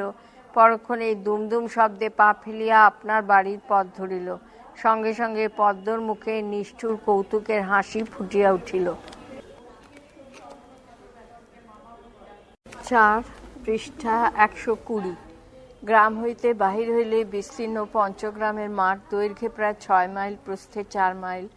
কঙ্কনা, কুসুমপুর, মহাগ্রাম, শিবকালীপুর ও দেখুড়িয়া এই 5খানা গ্রামের অবস্থিতি এবং 5খানা গ্রামের সীমানার মাঠ ময়ূরাক্ষী নদীর ধার পর্যন্ত ছড়াইয়া আছে। মাঠখানা দক্ষিণ ও পূর্ব পশ্চিমে অর্থাৎ 3 দিকে ময়ূরাক্ষী নদী। ময়ূরাক্ষী নদীর তীরভূমি জুড়িয়া এই মাঠখানা উর্বরতা অদ্ভুত। অংশের নামই হইল অমরকুণ্ডার মাঠ, অর্থাৎ মাঠে ফসলের মৃত্যু নাই। শিবপুরের ইহার মধ্যে আবার শিবকালীপুরের সীমানার জমি নাকি উৎকৃষ্ট। এইটুকু জমির পরিমাণ এদিকে হতে অল্প। শিবপুরের সমস্ত জমি উত্তর দিকে, কালীপুরের চাষের মাঠ অধিকাংশই গ্রামের দক্ষিণ ও পূর্ব দিকে, অর্থাৎ এই দিকে। শিবকালীপুর নামে মাত্র 2খানা গ্রাম। শিবপুর ও কালীপুর 2 গ্রামের বসতির মধ্যে কেবল একটা দিঘির ব্যবধান। কালীপুর গ্রামখানাই বড়, ওই গ্রামেই লোকসংখ্যা বেশি। শ্রীহরি, দেবু প্রভৃতি সকলেরই বাস এখানে। শিবপুর গ্রামখানি বহু পূর্বে ছিল ছোট একটি পাড়া বিশেষ। তখন অর্থাৎ বর্তমান কাল হইতে প্রায় 80-90 বছর পূর্বে সেখানে এক শ্রেণীর বিচিত্র সম্প্রদায় বাস করিত। তাহারা নিজেদের বলিত দেবল চাষী। তাহারা নিজ হাতে চাষ করিত না। শিবপুরের বুড়া শিবের সেবা পূজার ভার লইয়া তাহারা মাতিয়া থাকিত। এখন এই দেবল সম্প্রদায়ের আর কেহই নাই। অধিকাংশই মরিয়া হাজিয়া গিয়াছে। অবশিষ্ট কয়েক ঘর এখান হইতে অন্যত্র চলিয়া গিয়াছে। ক্রোশ 5 দূরবর্তী রক্ষেশ্বর গ্রাম এবং ক্রোশ 8 দূরবর্তী জলেশ্বর গ্রাম, বাবা রক্ষেশ্বর ও বাবা জলেশ্বর এই নামীয় 2 শিবের আশ্রয় লইয়া পাণ্ডা হিসেবে তাহাদের জ্ঞাতি গোষ্ঠীর সঙ্গে বাস করিতেছে। শিবভক্ত দেবলদের বাস ছিল বলিয়ায় পল্লীটার নাম ছিল শিবপুর। দেবলেরা চলিয়া যাইবার পর কালীপুরের চৌধুরীরা গ্রামের জমিদারি সত্ত্ব কিনিয়া শিবপুরে আসিয়া বাস করিয়াছিল। জ্ঞাতি সদ্গোপ চাষীদের প্রত্যক্ষ সংস্রব এড়াইবার জন্যই তাহারা এই ব্যবস্থা করিয়াছিল। চৌধুরীরা এই শিবপুরকে একটি স্বতন্ত্র মৌজায় পরিণত করিয়াছিল। তাহাদের পতনের সঙ্গে সঙ্গে আবার শিবপুর স্থিমিত হইয়া আসিয়াছে। উত্তর পশ্চিমে যে গ্রামের মাঠ, সে গ্রামে নাকি লক্ষ্মী বসতি করেন না। গ্রামের দক্ষিণ ও পূর্ব দিকে যে গ্রামের চাষের সীমানা, সেখানে নাকি লক্ষ্মীর অপার করুণা। অন্তত প্রবীণেরা তাই বলে। মাঠ ও উত্তর পশ্চিম দিক হইতে দেখা যায় গ্রাম অপেক্ষা মাঠ উঁচু। অধিকাংশ ক্ষেত্রে দক্ষিণ ও পূর্ব দিকে ক্রমনিম্নতার একটানা প্রবাহ চলিয়া গিয়াছে। বোধহয় গোটা পৃথিবী জুড়িয়া একটাই এই ক্রমনিম্নতার জন্যই দক্ষিণ ও পূর্ব দিকে কৃষিক্ষেত্র হইলে গ্রামের সমস্ত জলই গিয়া মাঠে পড়ে। গ্রাম ধোয়া জলের উর্বরতা প্রচুর। পৃষ্ঠা 121। ইহা ছাড়াও গ্রামের পুকুরগুলির জলের সুবিধা 16 আনা পাওয়া যায়। এই কারণে শিবপুর এবং কালীপুর পাশাপাশি গ্রাম হইলেও 2 গ্রামের জমির গুণ ও মূল্যে অনেক প্রভেদ। এজন্য কালীপুরের লোকের অনেক অহংকার শিবপুরের লোককে সহ্য করিতে হয়। শিবপুরের চৌধুরীরা এককালে তাহাদের জমিদার ছিল, তখন কালীপুরকে শিবপুরের আধিপত্য সহ্য করিতে হইয়াছে। কালীপুরের বর্তমান অহংকারের ঔদ্ধত্য তাহারও একটা প্রতিক্রিয়া বটে। দ্বারকা চৌধুরী সেই বংশোদ্ভূত। চৌধুরীদের সমৃদ্ধি অনেক দিনের কথা। দ্বারকা চৌধুরীর 1 পুরুষ পূর্বে তাহাদের বংশের সম্মান সমৃদ্ধির ভাণ্ডার নিঃশেষিত হইয়াছে। চৌধুরীরও আভিজাত্যের কোনো ভান নাই। পূর্বকালের কথা সে সম্পূর্ণ ভুলিয়া গিয়াছে। এই অঞ্চলের চাষীদের সঙ্গে সে সমানভাবেই মেলামেশা করে, এক মজলিসে বসিয়া তামাক খায়, সুখ দুঃখের গল্প করে। তবু চৌধুরীর কথাবার্তার ধরন ও সুরের মধ্যে একটু স্বাতন্ত্র্য আছে। চৌধুরী কথা বলে খুব কম, যেটুকু বলে তাহারও অতি ধীর এবং মৃদুস্বরে। কথার প্রতিবাদ করিলে চৌধুরী তাহার আর প্রতিবাদ করে না। কোনো ক্ষেত্রে প্রতিবাদকারীর কথা সংক্ষেপে স্বীকার করিয়া লয়, কোনো ক্ষেত্রে চুপ করিয়া যায়, কোনো ক্ষেত্রে সেদিনকার মতো মজলিস হইতে উঠিয়া পড়ে। মোট কথা চৌধুরী শান্তভাবে অবস্থান্তরকে মানিয়া লইয়া জীবন অতিবাহিত করিয়া চলিয়াছে। বৃদ্ধ দ্বারকা চৌধুরী সকালেই ছাতাটা মাথায়, বাঁশের লাঠিটি হাতে লইয়া কালীপুরের দক্ষিণ মাঠে নদীর ধারে রবি ফসলের চাষের তদবিরে চলিয়াছিল। কালীপুরের জমিদারির সত্ত্ব চলিয়া গেলেও সেখানে তাহাদের মোটা জোত আছে এখনো। কালীপুরের দক্ষিণেই অমরকুণ্ডার মাঠ, পূর্বেই বলিয়াছি। এখানকার ফসল কখনো মরে না। এ মাঠে হাজা সুখা নাই। মাঠটির মাথায় বেশ বিস্তৃত 2টি ঝর্ণার জল আছে। প্রশস্ত একটি অগভীর জলা হইতে নালা বাহিয়া অবিরাম জল বহিয়া চলিয়াছে। জলটি কানায় কানায় অহরহই পরিপূর্ণ, জল কখনো শুকায় না। এই যুগ্ম ধারায় অমরকুণ্ডার মাঠের ওপর যেন ধরিত্রী মাতার রক্ষখরিত ক্ষীরধারা। নালা বাহিয়া জলাভাবের সময় নালায় বাঁধ দিয়া যাহার যেদিকে প্রয়োজন জলস্রোতকে ঘুরাইয়া লইয়া যায়। অগ্রহায়ণ পড়িতেই হৈমন্তী ধান পাকিতে শুরু করিয়াছে, সবুজ রং হলুদ হইতে আরম্ভ করিয়াছে। অমরকুণ্ডার মাঠের এক প্রান্ত হইতে অপর প্রান্ত নদীর বাঁধের লোক পর্যন্ত সুপ্রচুর ধানের সবুজ ও হলুদ রঙের সমন্বয়ে রচিত অপূর্ব এক বর্ণশোভা ঝলমল করিতেছে। ধানের প্রাচুর্যে মাঠের আল পর্যন্ত কোথাও দেখা যায় না, কেবল ঝর্ণার দুই পাশের বিসর্পিল বাঁধের উপরে তালগাছগুলি আঁকাবাঁকা সারিতে ঊর্ধ্বলোকে মাথা তুলিয়া দাঁড়াইয়া আছে। হেমন্তের পিতাভ রৌদ্রে মাঠখানা ঝলমল করিতেছে। আকাশে আজও শরতের নীলের আমেজ রহিয়াছে, এখনো ধুলা উড়িতে আরম্ভ করে নাই। দূরে আবাদি মাঠের শেষ প্রান্তে নদীর বন্যারোধী বাঁধের ওপর ঘন সবুজ সর্বণ একটা সবুজ রঙের দীর্ঘ প্রাচীরের মতো দাঁড়াইয়া আছে। 122। মাথায় চুনকাম করা আলিশার মতো চাপ বাঁধিয়া সাদা ফুলের সমৃদ্ধ সমারোহ বাতাসে অল্প অল্প দুলিতেছে। কালীপুরের পশ্চিম দিকে সম্ভ্রান্ত ধনীদের গ্রাম কঙ্কনা। গ্রামের চারিপাশে গাছপালার উপর সাদা লাল হলুদ রঙের দালানগুলি মাথা দেখা যাইতেছে। একেবারে ফাঁকা প্রান্তরে স্কুল হাসপাতাল, বাবুদের থিয়েটারের ঘর আগাগোড়া পরিষ্কার দেখা যায়। বাবুরা হালে টাকায় 1 পয়সায় ঈশ্বরবৃত্তির প্রচলন করিয়াছেন। টাকা দিতে গেলেও দিতে হইবে, টাকা লইতে গেলেও দিতে হইবে। ওই টাকায় পার্বণ উপলক্ষে ধুমধাম যাত্রা থিয়েটার হয়। চৌধুরী নিঃশ্বাস ফেলিল, দীর্ঘ নিঃশ্বাস।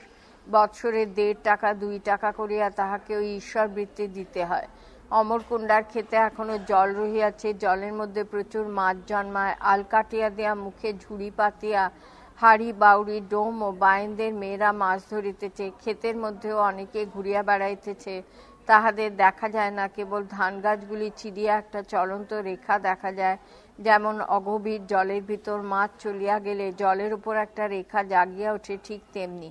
অনেকে ঘাস কাটিতেছে, কাহারও গরু আছে, কেহ ঘাস বেচিয়া 2-4 পয়সা রোজগার করে। এই এখানকার জীবন। অমরকুণ্ডার মাঠের ঠিক মাঝামাঝি একটু প্রশস্ত আলের ওপর দিয়া যাওয়া আসার পথ। প্রশস্ত অর্থে একজন বেশ স্বাচ্ছন্দ্যে চলিতে পারে, 2 জন হইলে গা ঘেঁষাঘেঁষি হয়। এই পথ ধরিয়া গ্রামের গরু বাছুর নদীর ধারে চড়িতে যায় ধান খাইবে বলিয়া। তখন তাহাদের মুখে একটি করিয়া দড়ির জাল বাঁধিয়া দেয়া হয়। প্রৌঢ় চৌধুরী একটু হতাশার হাসি হাসিল।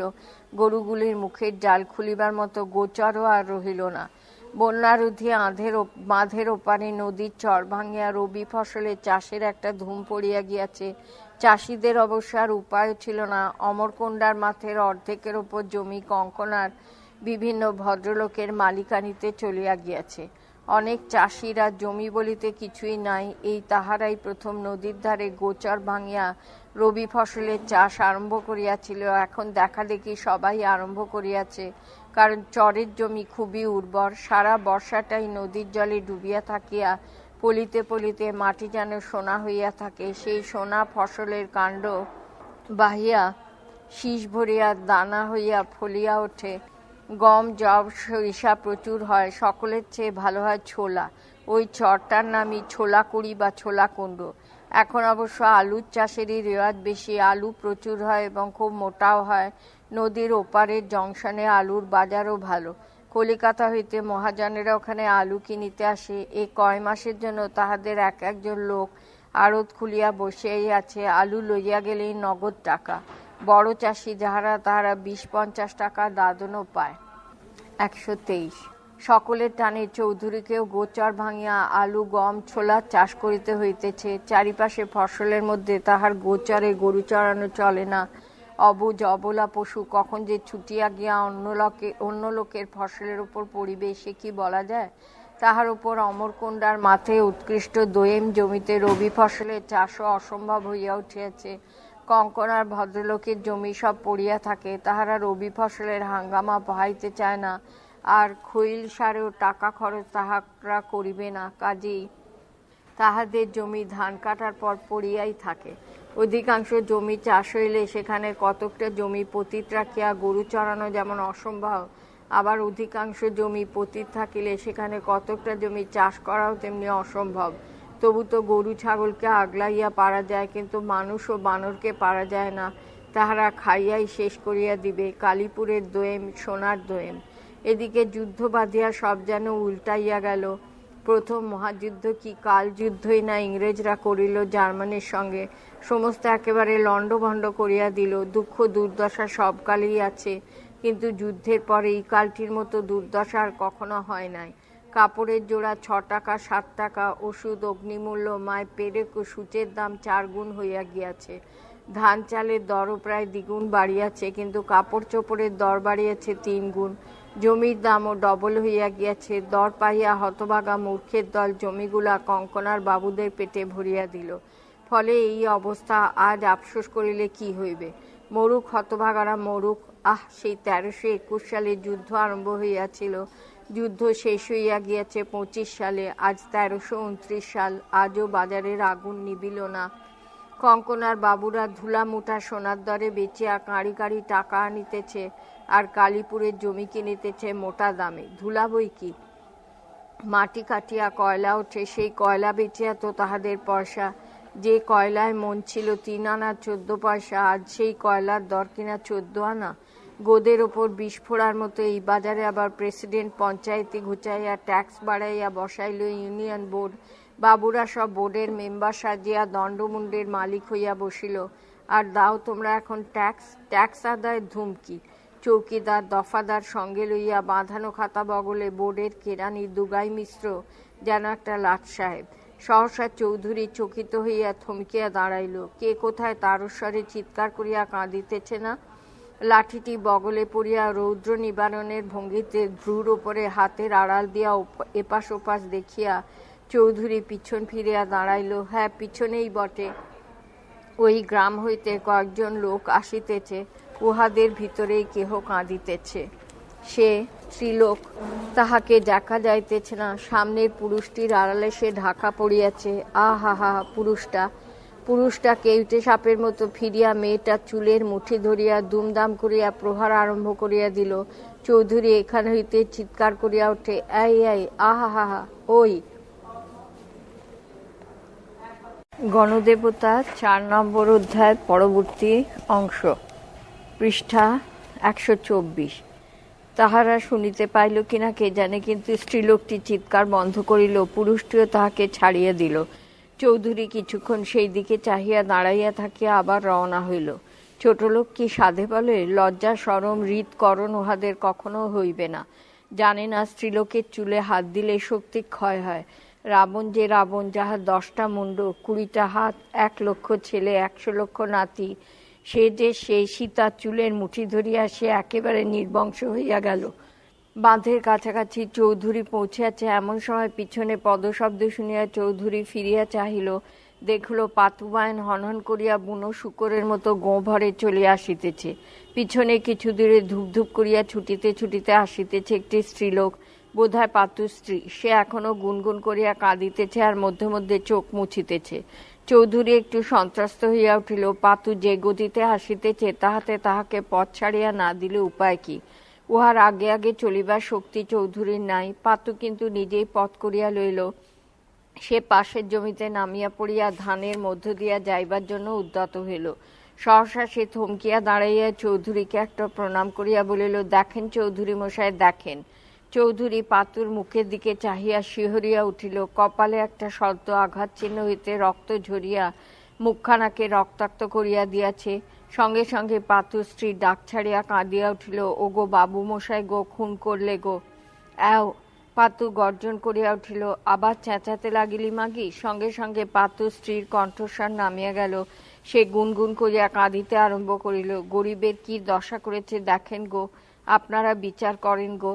পাতু পিছন ফিরিয়া দাঁড়াইয়া পিঠ দেখাইয়া বলিল, দেখেন পিঠ, দেখেন। এবার চৌধুরী দেখিল পাতুর পিঠে লম্বা দড়ির মতো নির্মম প্রহার চিহ্ন রক্তমুখী হইয়া ফুটিয়া উঠিয়াছে। দাগ 1টা 2টা নয়, দাগে দাগে পিঠটা একেবারে ক্ষতবিক্ষত। চৌধুরী অকপট মমতা ও সহানুভূতিতে বিচলিত হইয়া উঠিল। আবেগ বিগলিত স্বরেই বলিল, আহা হা, কে এমন করলে রে পাতু? আগে ওই চিরুপাল রাগে গনগন করিতে করিতে প্রশ্ন শেষ হইবার পূর্বেই পাথু উত্তর দিল, কথা নাই বার্তা নাই, এসেই একগাছা দড়ির বাড়িতে দেখেন কি করে দিলে দেখেন। আবার সে পিছন ফিরিয়া ক্ষতবিক্ষত পিঠখানা চৌধুরীর সামনে ধরিল, তারপর আবার ঘুরিয়া দাঁড়াইয়া বলিল, দড়িখানা চেপে ধরলাম তো একগাছা বাখারির ঘায়ে কপালটাকে একেবারে দিল ফাটিয়ে। চিরুপাল শ্রীহরি ঘোষ? অবিশ্বাস করিবার কিছু নাই। উফ! নির্মমভাবে প্রহার করিয়াছে। চৌধুরীর চোখে অকস্মাৎ জল আসিয়া গেল।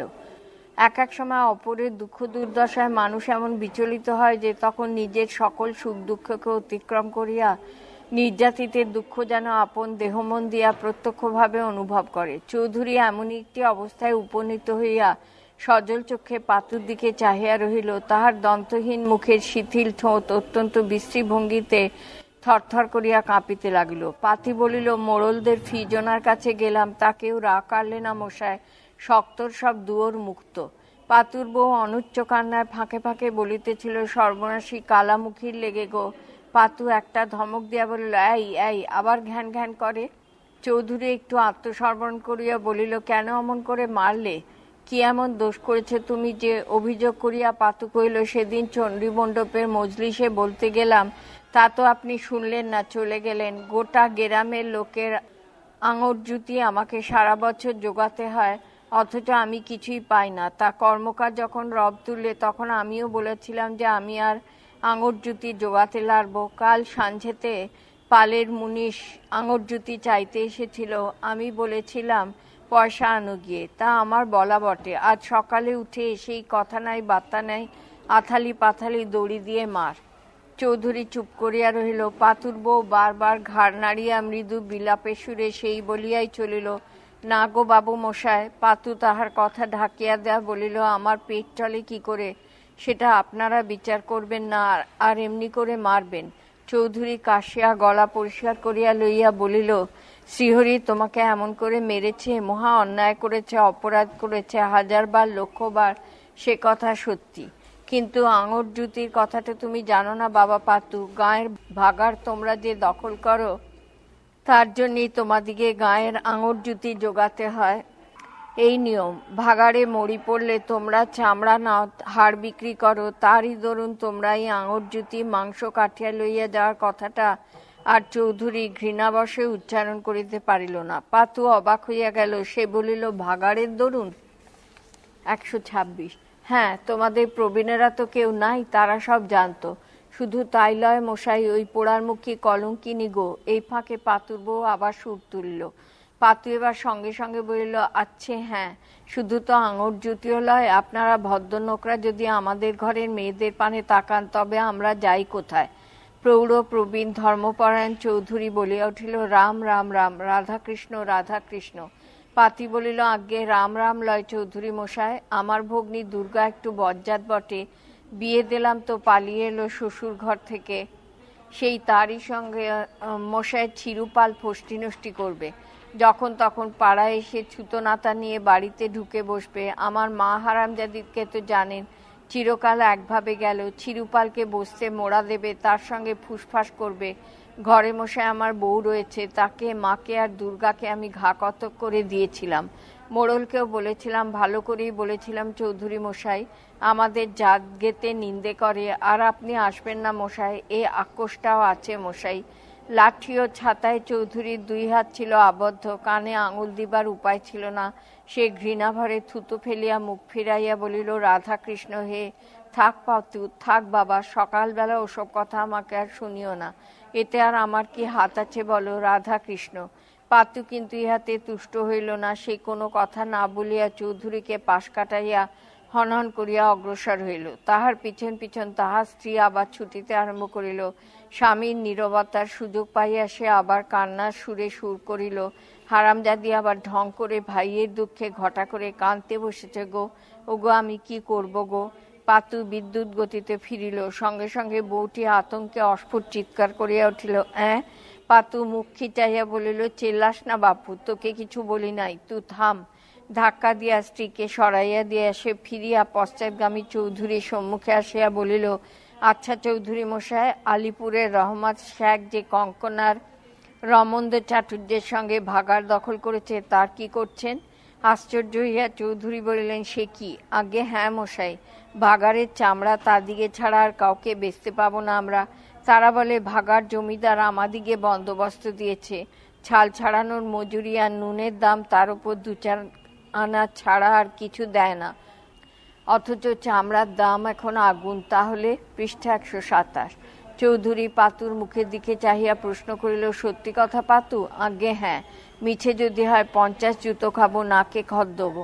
তাহলে? চৌধুরী ঘাড় নাড়িয়া বলিল, তাহলে 1000বার তুমি বলতে পারো ও কথা।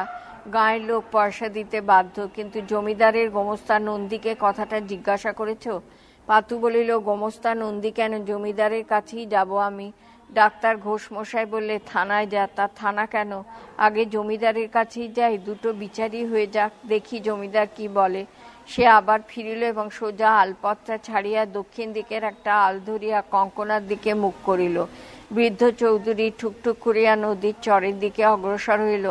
নদীর ওপারের জংশনের কলগুলার চিমনি এইবার স্পষ্ট হইয়া উঠিয়াছে, আর চৌধুরী চরের ওপর আসিয়া পড়িয়াছে। কিন্তু হতভম্ব হইয়া গিয়াছে বৃদ্ধ চৌধুরী।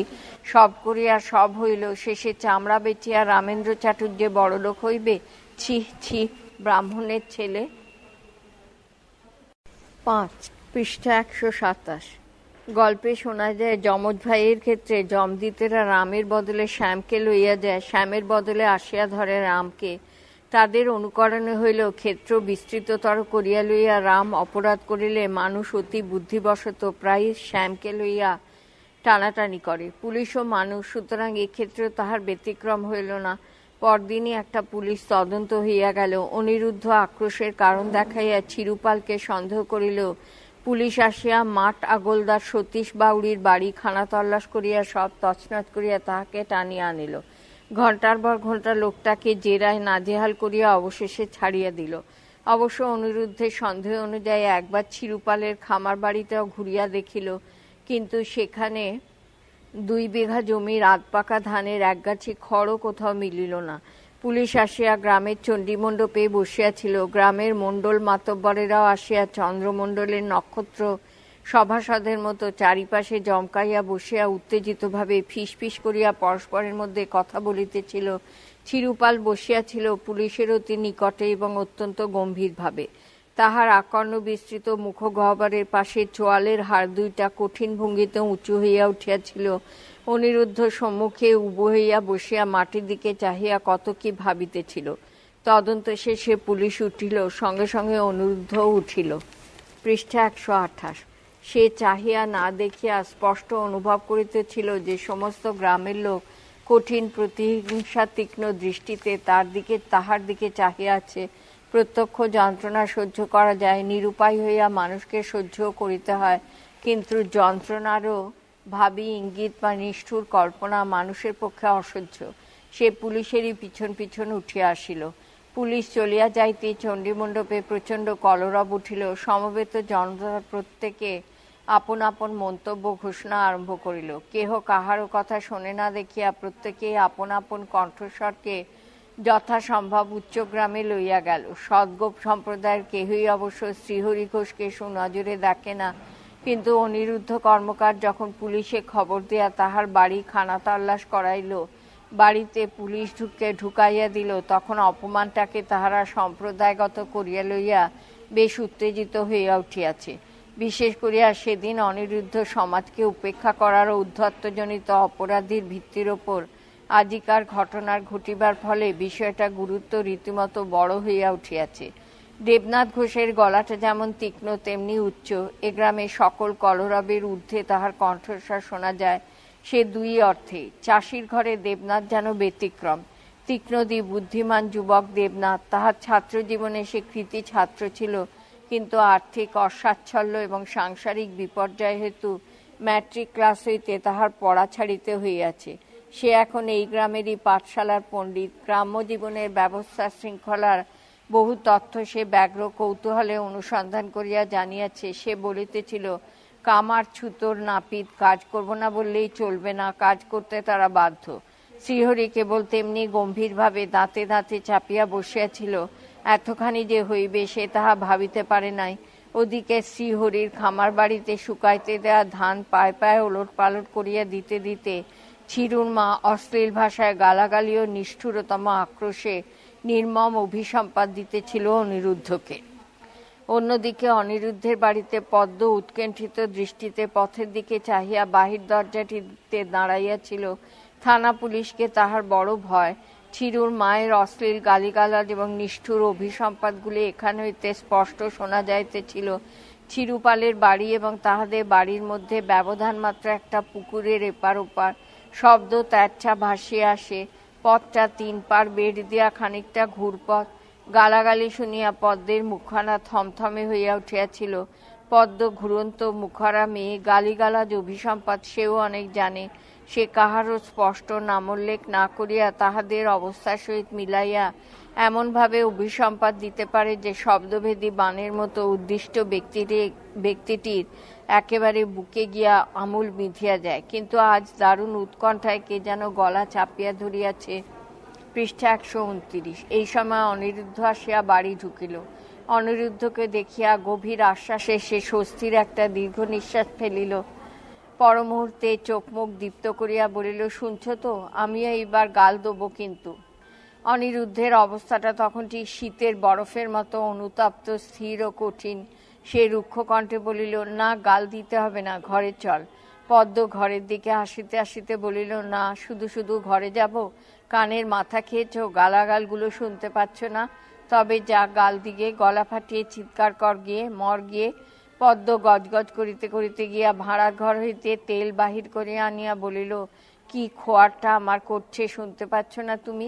পদ্ম অনিরুদ্ধ নিঃসন্তান, তাই চিরুর মা অনিরুদ্ধের নিষ্ঠুরতম মৃত্যু কামনা করিয়া পদ্মের জন্য কদর্যতম অশ্লীলতম ভবিষ্যৎ উপজীবিকার নির্দেশ দিয়া অভিসম্পাদ দিতেছে। তেলের বাটি পাশে রাখিয়া সে স্বামীর একখানা হাত টানিয়া লইয়া তাহাকে তেল মাখাইতে বসিল। কর্কশ ও কঠিন হাতে আগুনের আঁচে রোমগুলি পুড়িয়া কামানো দাড়ির মতো করকরে হইয়া আছে। শুধু হাত নয়, হাত পা বুক মোট কথা সম্মুখ ভাগে প্রায় অনাবৃত অংশটাই এমনি দগ্ধ রোম। তেল দিতে দিতে পদ্ম বলিল, বাব্বা, হাত পা নয়, যেন উখো। অনিরুদ্ধ সে কথায় কান্না দিয়া বলিল, আমার গুপ্তিটা বার করে বেশ করে মেজে রাখবি তো? পদ্ম স্বামীর মুখের দিকে চাহিয়া বলিল, আমারও দা আছে, কাল মেজে ঘষে শান দিয়ে রেখেছি, নিজের গলায় মেরে একদিন দুখানা হয়ে পড়ে থাকবো কিন্তু। কেন? তুমি খুন খারাপি করে ফাঁসি যাবে আর আমি হাড়ির ললার ডোমের দুর্গতি ভোগ করে বেঁচে থাকবো? অনিরুদ্ধ কথার কোনো উত্তর দিল না, কেবল বলিল, হু, অর্থাৎ পদ্মের হাড়ির ললার দমের দুর্গতির সম্ভাবনার কথাটা সে ভাবিয়া দেখে নাই, নতুবা ছিঁড়েকে জখম করিয়া জেল খাটিতে বা হত্যা করিয়া ফাঁসি যাইতে বর্তমানে তাহার বিশেষ আপত্তি ছিল না। পদ্ম বলিল, বারণ করলাম, থানা পুলিশ করো না, কথা কানেই তুললে না। কিন্তু কি হলো? পুলিশ কি করলে? গায়ের সঙ্গে কেবল ঝগড়া বিবাদ বেড়ে গেল, আর আমি গাল দেবো বললেই একেবারে বাঘের মতো হাঁকিয়ে উঠছ। না, দিতে পাবি না। রুদ্ধক্রোধ অনিরুদ্ধ বিরক্তিতে অসহিষ্ণু হইয়া উঠিল, কিন্তু কোনো কঠিন কথা বলিতে তাহার সাহসও হইল না, প্রবৃত্তিও হইল না। বন্ধা পদ্মকে লইয়া তাহাকে বড় সন্তর্পণে চড়িতে হয়। সামান্য কারণে নিতান্ত বালিকার মতো সে অভিমান করিয়া মাথা খুঁড়িয়া কাঁদিয়া কাটিয়া অনর্থ বাঁধাইয়া তোলে। আবার কখনো প্রবীণা প্রৌঢ়া যেমন দুরন্ত ছেলের আবদার অত্যাচার সহ্য করে, তেমনি করিয়া হাসি মুখে অনিরুদ্ধের অত্যাচার সহ্য করে। পৃষ্ঠা 130। অনিরুদ্ধের হাতে মার খাইয়াও তখন সে খিলখিল করিয়া হাসে। কখন কোন মুখে পদ্ম চলে সে অনিরুদ্ধ অনেকটা বুঝিতে পারে। আজিকার কথার মধ্যে তাহার আবদারের সুর ফুটিতে আরম্ভ করিয়াছে, সেইটুকু বুঝিয়াই সে দারুণ বিরক্তি সত্ত্বেও আত্মসংবরণ করিয়া রহিল। কোনো কথা না বলিয়াই পদ্মর হাত হইতে সে আপনার পাখানা টানিয়া লইয়া বলিল, কই, গামছা কই? পদ্ম কিন্তু এইটুকুতেই অভিমানে ফোঁস করিয়া উঠিল। অনিরুদ্ধ ভুল করে নাই, পদ্ম আর ছোট মেয়ের মতোই আবদেরে হইয়া উঠিয়াছে। মুখে সে কিছু বলিল না বটে, কিন্তু বিদ্যুতের মতো চমকাইয়া মুখ তুলিয়া জ্বলন্ত দৃষ্টিতে স্বামীর দিকে চাহিল। পরমুহূর্তে তেলের বাটিটা তুলিয়া লইয়া উঠিয়া চলিয়া গেল। বিরক্তিতে ভ্রুকুটি করিয়া অনিরুদ্ধ বলিল, বেলার পানে তাকিয়ে দেখেছিস? ছায়া কোথা গিয়েছে দেখ, এদিকে 3টে বাজে। গম্ভীর মুখে চকিত দৃষ্টিতে চাহিয়া বাড়ির উঠানে ছায়া লক্ষ্য করিয়া পদ্ম গামছাখানা আনিয়া অনিরুদ্ধের হাতে দিয়া বলিল, বসো, আমি জল এনে দিই, বাড়িতেই চান করে নাও। গামছাখানা কাঁধে ফেলিয়া অনিরুদ্ধ বলিল, তাতে দেরি হবে পদ্ম, আমি এই যাব আর আসবো, পানকৌড়ির মতো ভুক করে ডুববো আর উঠবো, ভাত তুই বেড়ে রাখ। বলিতে বলিতে সে দ্রুত পদে বাহির হইয়া গেল। পদ্ম ভাত বাড়িতে গিয়া রান্নাঘরে শিকলে হাত দিয়া থমকিয়া দাঁড়াইল। ডাল তরকারি সব ঠান্ডা হিম হইয়া গিয়াছে। সেসব বাবুর মুখে রুচিবে কি? বাবু নয়, নবাব। যত আয় তত ব্যয়। কামার, কুমোর, নাপিত, স্বর্ণকার ইহাদের অবশ্য খুঁজছে বলিয়া চিরকাল বদনাম, কিন্তু উহার মতো খুঁজছে পদ্ম আর কাহাকেও দেখে না। ওপারে শহরে কামারশালা করিয়া খরচের বাতিক তাহার আরও বাড়িয়া গিয়াছে। 1 টাকা সেরের ইলিশ মাছ এই গ্রামে কে খাইয়াছে? এখন গরম একটা কিছু না করিয়া দিলে নবাব কেবল ভাতে হাত করিয়া উঠিয়া পড়িবে। খিড়কির ডোবাটার পাড়ে পদ্ম প্রথম আশ্বিনে কয়েক ঝাড় পেঁয়াজ লাগাইয়াছিল, সেগুলো বীজ ঝাড়ে গোছে বড় হইয়া উঠিয়াছে। পেঁয়াজের শাক আনিয়া ভাজিয়া দিলে কেমন হয়? পদ্ম খিড়কির দিকে অগ্রসর হইয়া লক্ষ্য করিল, দুয়ারের পাশে কে যেন দাঁড়াইয়া আছে। সাদা কাপড়ের খানিকটা মধ্যে মধ্যে দেখা যাইতেছে। সে শিহরিয়া উঠিল। তাহার মনে পড়িয়া গেল গতকালের চিরুপালের সেই বীভৎস হাসি। কয়েক পা পিছাইয়া আসিয়া সে প্রশ্ন করিল, কে কে দাঁড়িয়ে গো? সাড়া পাইয়া মানুষটি চকিত গতিতে ঘরে প্রবেশ করিল। পদ্ম আশ্বস্ত হইল, পুরুষ নয়, স্ত্রীলোক। পরমুহূর্তে সে স্তম্ভিত হইয়া গেল। এ যে চিরুপালের বউ, বয়স 30-32-এর বেশি হইব না। এককালে সুন্দরী ছিল সে, কিন্তু এখন অকাল বার্ধক্যে জীর্ণ এবং শীর্ণ। পৃষ্ঠা 131। চোখে তাহার যত ক্লান্তি তত সকরুণ মিনতি। চিরুপালের বউ বিনা ভূমিকায় 2টি হাত জোর করিয়া সামনে দাঁড়াইয়া বলিল, ভাই কামার বউ। পদ্ম কোনো কথা বলিতে পারিল না। চিরুপালের বউকে সে ভালো করিয়াই জানে, এমন ভালো মেয়ে আর হয় না। কত বড় ভালো ঘরের মেয়ে সে, তাও পদ্ম জানে। তাহার কতখানি দুঃখ তাও সে চোখে দেখিয়াছে, কানে শুনিয়াছে। চিরুপালের প্রহার সে দূর হইতে সচক্ষে দেখিয়াছে। তদুপরি চিরুর মায়ের গালিগালাজ সে নিত্যই শুনিতেছে। চিরুর বউ তাহার সম্মুখে আসিয়া ঈষৎ নত হইয়া বলিল, তোমার পায়ে ধরতে এসেছি ভাই। 2 পা পিছাইয়া গিয়া পদ্ম বলিল, না না না, সে কি? আমার ছেলে দুটিকে তোমরা গাল দিও না ভাই, যে করেছে তাকে গাল দিও, কি বলবো আমি তাতে? চিরুপালের 7টি ছেলের মধ্যে 2টি মাত্র অবশিষ্ট, তাও পৈতৃক গুপ্ত ব্যাধির বিষে জর্জরিত। একটি রুগ্ন, অপরটি প্রায় পঙ্গু। সন্তানবতী নারীদের ওপর বন্ধা পদ্মের একটা অবচেতনগত হিংসা আছে।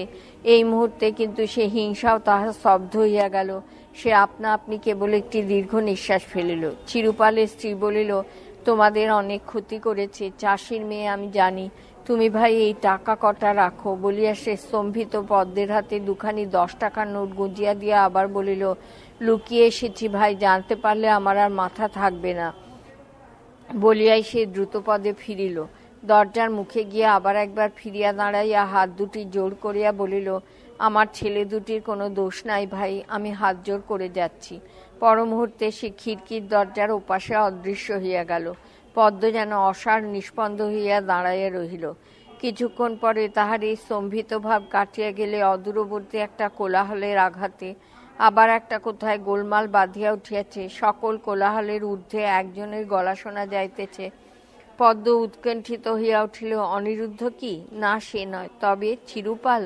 কান পাতিয়া শুনিয়া পদ্ম বুঝিল, না, এ চিরুপালের কণ্ঠস্বরও নয়। তবে সে দ্রুতপদে আসিয়া বাহির দরজার সম্মুখে পথের ওপর নামিয়া দাঁড়াইল।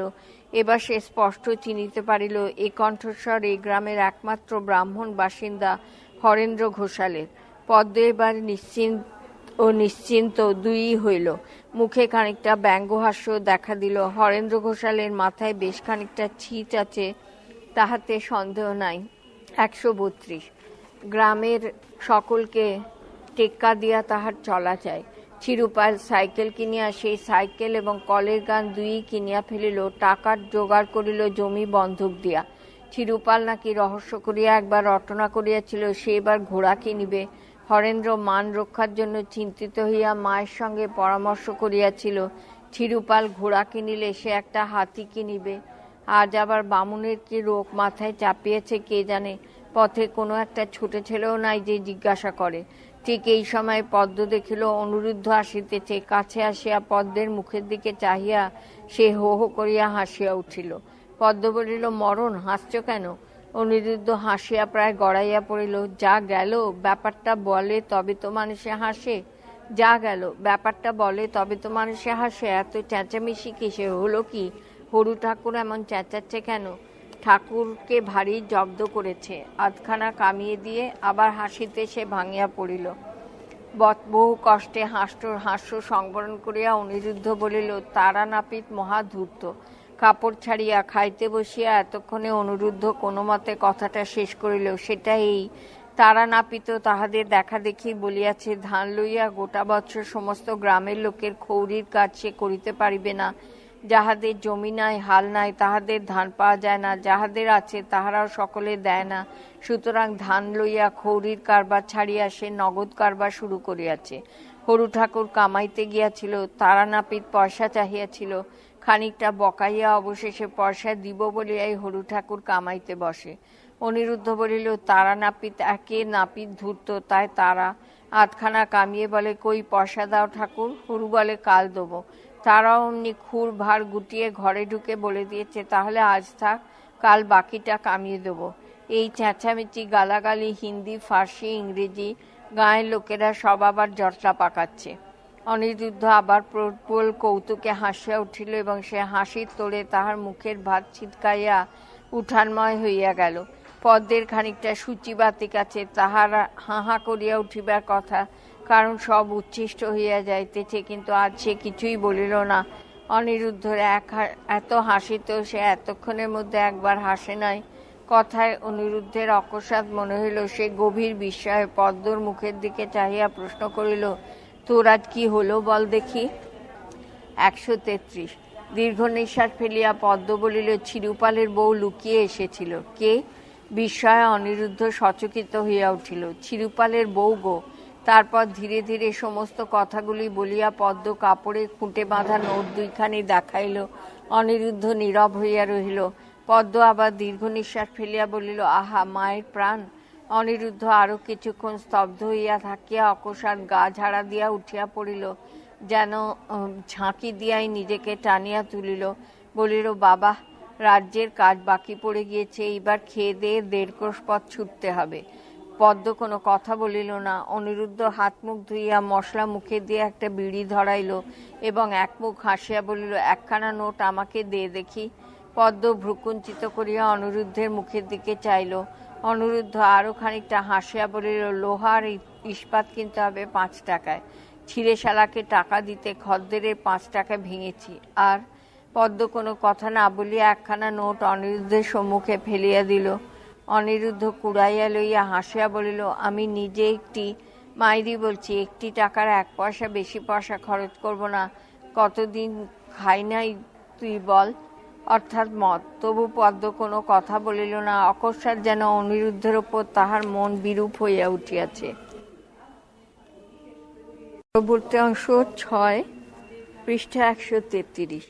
হরু ঘোষালের আধখানা দাড়ি কামাইয়া বাকিটা রাখিয়া দেওয়ায় তারা নাপিতের যতই পরিহাস রসিকতা প্রকাশ পাইয়া থাকুক এবং গ্রামের লোকে প্রথমটা হরু ঘোষালের সে অর্ধ নারীশ্বরবৎ রূপ দেখিয়া হাসিয়া ব্যাপারটা যতই হাস্যকর করিয়া তুলুক, প্রতিক্রিয়ার পালাটা কিন্তু সহজ আদৌ হাস্যকর হইল না, অত্যন্ত ঘোরালো এবং গম্ভীর হইয়া উঠিল।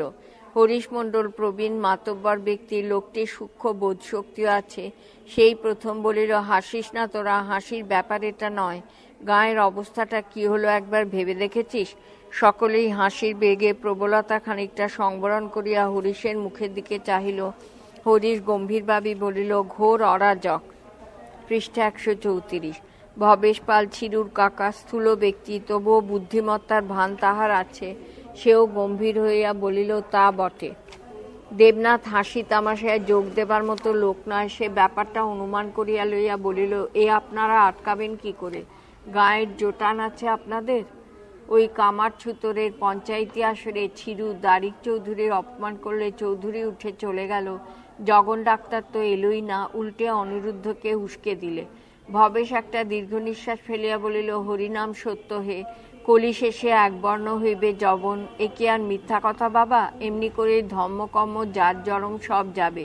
হরিশ বলিল, ওদিকে লুটনি দাই কি বলছে জানো? আমার বৌমায়ের নমাজ চলছে তো, তাই বলে পাঠিয়েছিলাম যে রাত বিরেতে কোথাও যদি যাস তবে আগে খবর দিয়ে দাস যেন।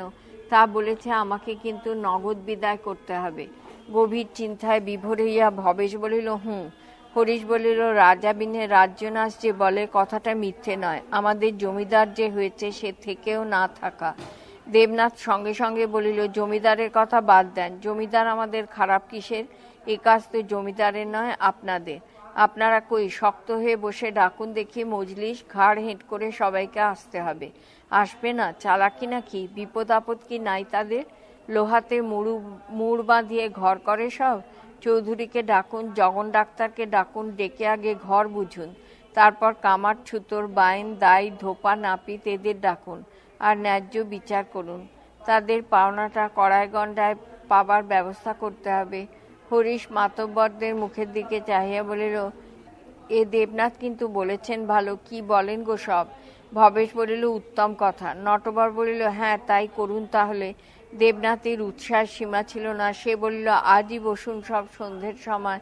আমি আসর করে দিচ্ছি, স্কুলের 40 বাতির আলো দিচ্ছি, খবরও দিচ্ছি সকলকে। কি বলছেন সব?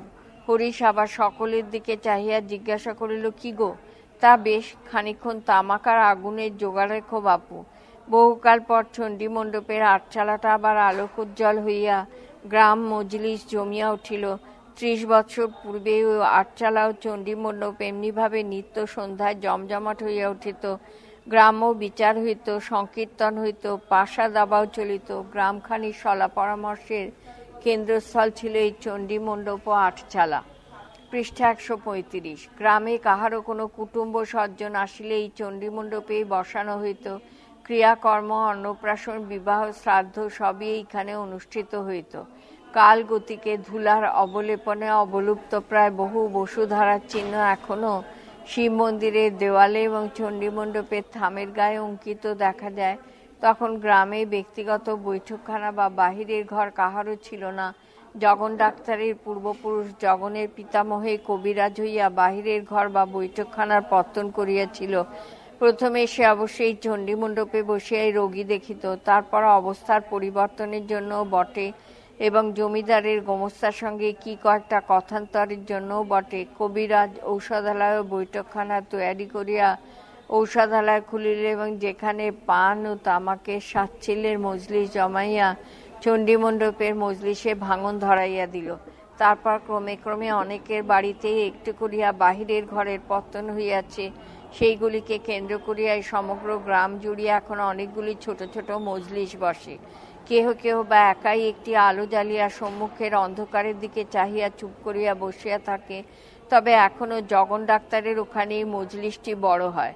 জগনের রূঢ় দাম্ভিকতা সত্ত্বেও রোগীর বাড়ির লোকজন সেখানে যায়, আরও কয়েকজন যায় ডাক্তারের অর্ধ সাপ্তাহিক খবরের কাগজের সংবাদের প্রত্যাশায়। অসহযোগ আন্দোলন তখন শেষ হইয়াছে। স্বরাজ পার্টির উগ্র বক্তৃতা এবং সমালোচনায় কাগজের স্তম্ভগুলি পরিপূর্ণ। শ্রোতাদের মনে চমক লাগে। স্তিমিত গতি পল্লীবাসীদের রক্তে যেন একটা উষ্ণ শিহরণ অনুভূত হয়।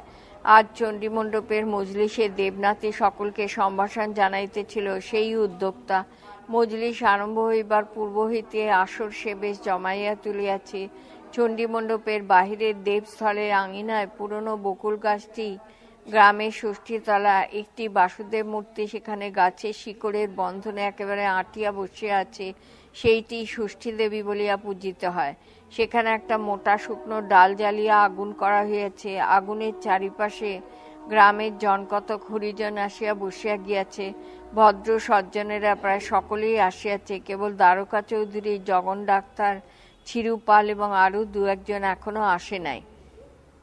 40 বাতির আলোয় আলোকিত চণ্ডী মণ্ডপটির উপরের দিকে চাহিয়া ভবেশ বলিল, দেখতে বেশ লাগছে বাপু। হরিশ একবার চারিদিক দেখিয়া লইয়া বলিল, এইবার কিন্তু একবার মেরামত করতে হবে চণ্ডী মণ্ডপটিকে। বলিয়া সে সব প্রশংস কণ্ঠে বলিল, কি কাঠামো বলো দেখি। ওহ, কি কাঠ! দেবনাথ বলিল, সরদলে কি খেলা আছে জানেন? যাবৎ চন্দ্রার্ক মেদিনী, মানে চন্দ্র সূর্য পৃথিবী যতদিন থাকবে এও ততদিন থাকবে। পৃষ্ঠা 136। তা থাকবে বাপু, বলিহারি বলিহারি। ভবেশপাল অকারণে উচ্ছ্বসিত এবং পুলকিত হইয়া উঠিল। ঠিক এই সময় দ্বারকা চৌধুরী লাঠি হাতে ঠুকঠুক করিয়া আসিয়া বলিলেন, ওহ, তলব যে বড় জোর গো। দেবনাথ ব্যস্ত হইয়া উঠিয়া গেল। জগন ডাক্তার ও চিরুর জন্য আবার সে দুটি ছেলেকে দুজনের কাছে পাঠাইয়া দিল, কিন্তু জগন ডাক্তার আসিল না। সে স্পষ্ট বলিয়া দিয়াছে তাহার সময় নাই। চোখে চশমা লাগাইয়া সে নাকি খবরের কাগজ পড়িতেছে। চিরুও আসে নাই, তাহার জ্বর হইয়াছে। তবে সে বলিয়াছে 5 জনে যা করবেন তাই আমার মত। চিরুর এই অযাচিত বিনয়ে দেবনাথ অত্যন্ত আশ্চর্য হইয়া গেল। চিরুর কথাটা অস্বাভাবিকতা দোষে দুষ্ট। বিনয়ের ধার চিরুপাল ধারে না, জ্বর তাহার হয়ই নাই। সে নির্মম আক্রোশে গর্তের ভিতরকার আহত অজগরের মতো মনে মনে পাক খাইয়া ঘুরিতেছিল। বাড়ির ভিতরে দেওয়ার উপর উবু হইয়া বসিয়া সে প্রকাণ্ড বড় হুঁকাটায় ক্রমাগত একঘেয়ে টান টানিয়া যাইতেছিল। প্রখর নির্নিমেষ দৃষ্টিতে উঠোনের একটা বিন্দুর ওপর দৃষ্টি নিবদ্ধ করিয়া বসিয়াছিল। নানা চিন্তা তাহার মাথার মধ্যে ঘুরিতেছে। ঘরে আগুন লাগাইয়া দিলে কি হয়? মনটা আনন্দের চঞ্চল হইয়া ওঠে। পরক্ষণেই মনে হয়, না, সদ্য সদ্য আক্রোশের বশে একটা কিছু করিয়া বসলে আবার হয়তো ফ্যাসাদে পড়িতে হইবে।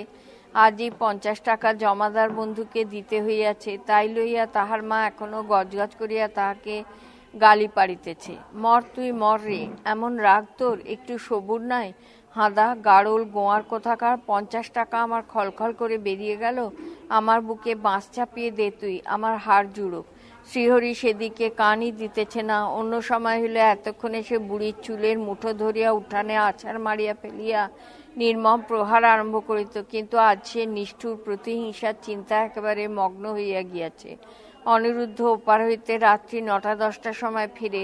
অন্ধকারে অতর্কিত আক্রমণে না, সঙ্গে গিরিশচ্যুত থাকিলেই বা দুজনকে ঘায়েল করিয়া দেওয়াই বা এমন কি কঠিন? শ্রীহরিরও মিতে আছে। মিতে গড়াই সানন্দে তাকে সাহায্য করিবে। পরক্ষণেই সে চমকিয়া উঠিল। ধরা পড়িলে ফাঁসি হইয়া যাইবে, তাহার সে চমক এত স্পষ্টভাবে পরিস্ফুট যে তাহার ক্ষীণ দৃষ্টি বুড়ি মা পর্যন্ত দেখিয়া ফেলিল। অত্যন্ত রূঢ় ভাষায় সে বলিল, মর মুখ পোড়া। ছোট ছেলের মতো চমকে ওঠে, যেন দেয়ালা করছে। পৃষ্ঠা 137। শ্রীহরি অত্যন্ত কঠিন দৃষ্টিতে মায়ের দিকে একবার ফিরিয়া চাহিল। পরক্ষণেই দৃষ্টি ফিরাইয়া হুঁকা হইতে কলকেটা নামাইয়া দিয়া বলিল, এই শুনছিস, কলকেটা পাল্টে দিয়ে যা। কথাটা বলা হইল তাহার স্ত্রীকে। চিরু স্ত্রী রন্ধনশালে ভাতের হাঁড়ির দিকে চাহিয়া বসিয়াছিল। পাশেই ল্যাম্পের আলোয় চিরুর বড় ছেলেটা বই খুলিয়া একদৃষ্টে বাপের দিকে চাহিয়া বসিয়া আছে। শীর্ণ রুগ্ন বছর 10-এর ছেলেটা, গলায় এক বোঝা মাদুলি, বড় বড় চোখে অদ্ভুত স্থির মূঢ় দৃষ্টি। চিন্তাগ্রস্ত বাপের প্রতিটি ভঙ্গিমা সে লক্ষ্য করিতেছে। শ্রীহরির ছোট ছেলেটা প্রায় পঙ্গু এবং বোবা, সেটাও একপাশে বসিয়া আছে। মুখের লালায় সমস্ত বুকটা অনবরত ভিজিতেছে। বড় ছেলেটি উঠিয়া আসিয়া কলকেটা লইয়া গেল। শ্রীহরি ছেলেটার দিকে একবার চাহিল। ছেলেটা অদ্ভুত। শ্রীহরির মার খাইয়াও কাঁদে না, স্থির দৃষ্টিতে চাহিয়া থাকে। ছেলেটার জন্য এখন তাহার মাকে প্রহার করা কঠিন হইয়া উঠিয়াছে। মাকে যেন আগলাইয়া ফেরে, মারিলে পশুর মতো হিংস্র হইয়া ওঠে। সেদিন সে প্রহাররত শ্রীহরির পিঠে একটা সূচ বিধাইয়া দিয়াছিল। ছেলেটার দিক হইতে দৃষ্টি ফেরাইয়া শ্রীহরির স্ত্রীর দিকে চাহিল। বিশীর্ণ গৌরবর্ণ মুখখানা উনানের আগুনের আভায় লাল হইয়া উঠিয়াছে। চামড়ায় ঢাকা কঙ্কালসার মুখ। শ্রীহরির দৃষ্টি ফিরাইয়া লইল।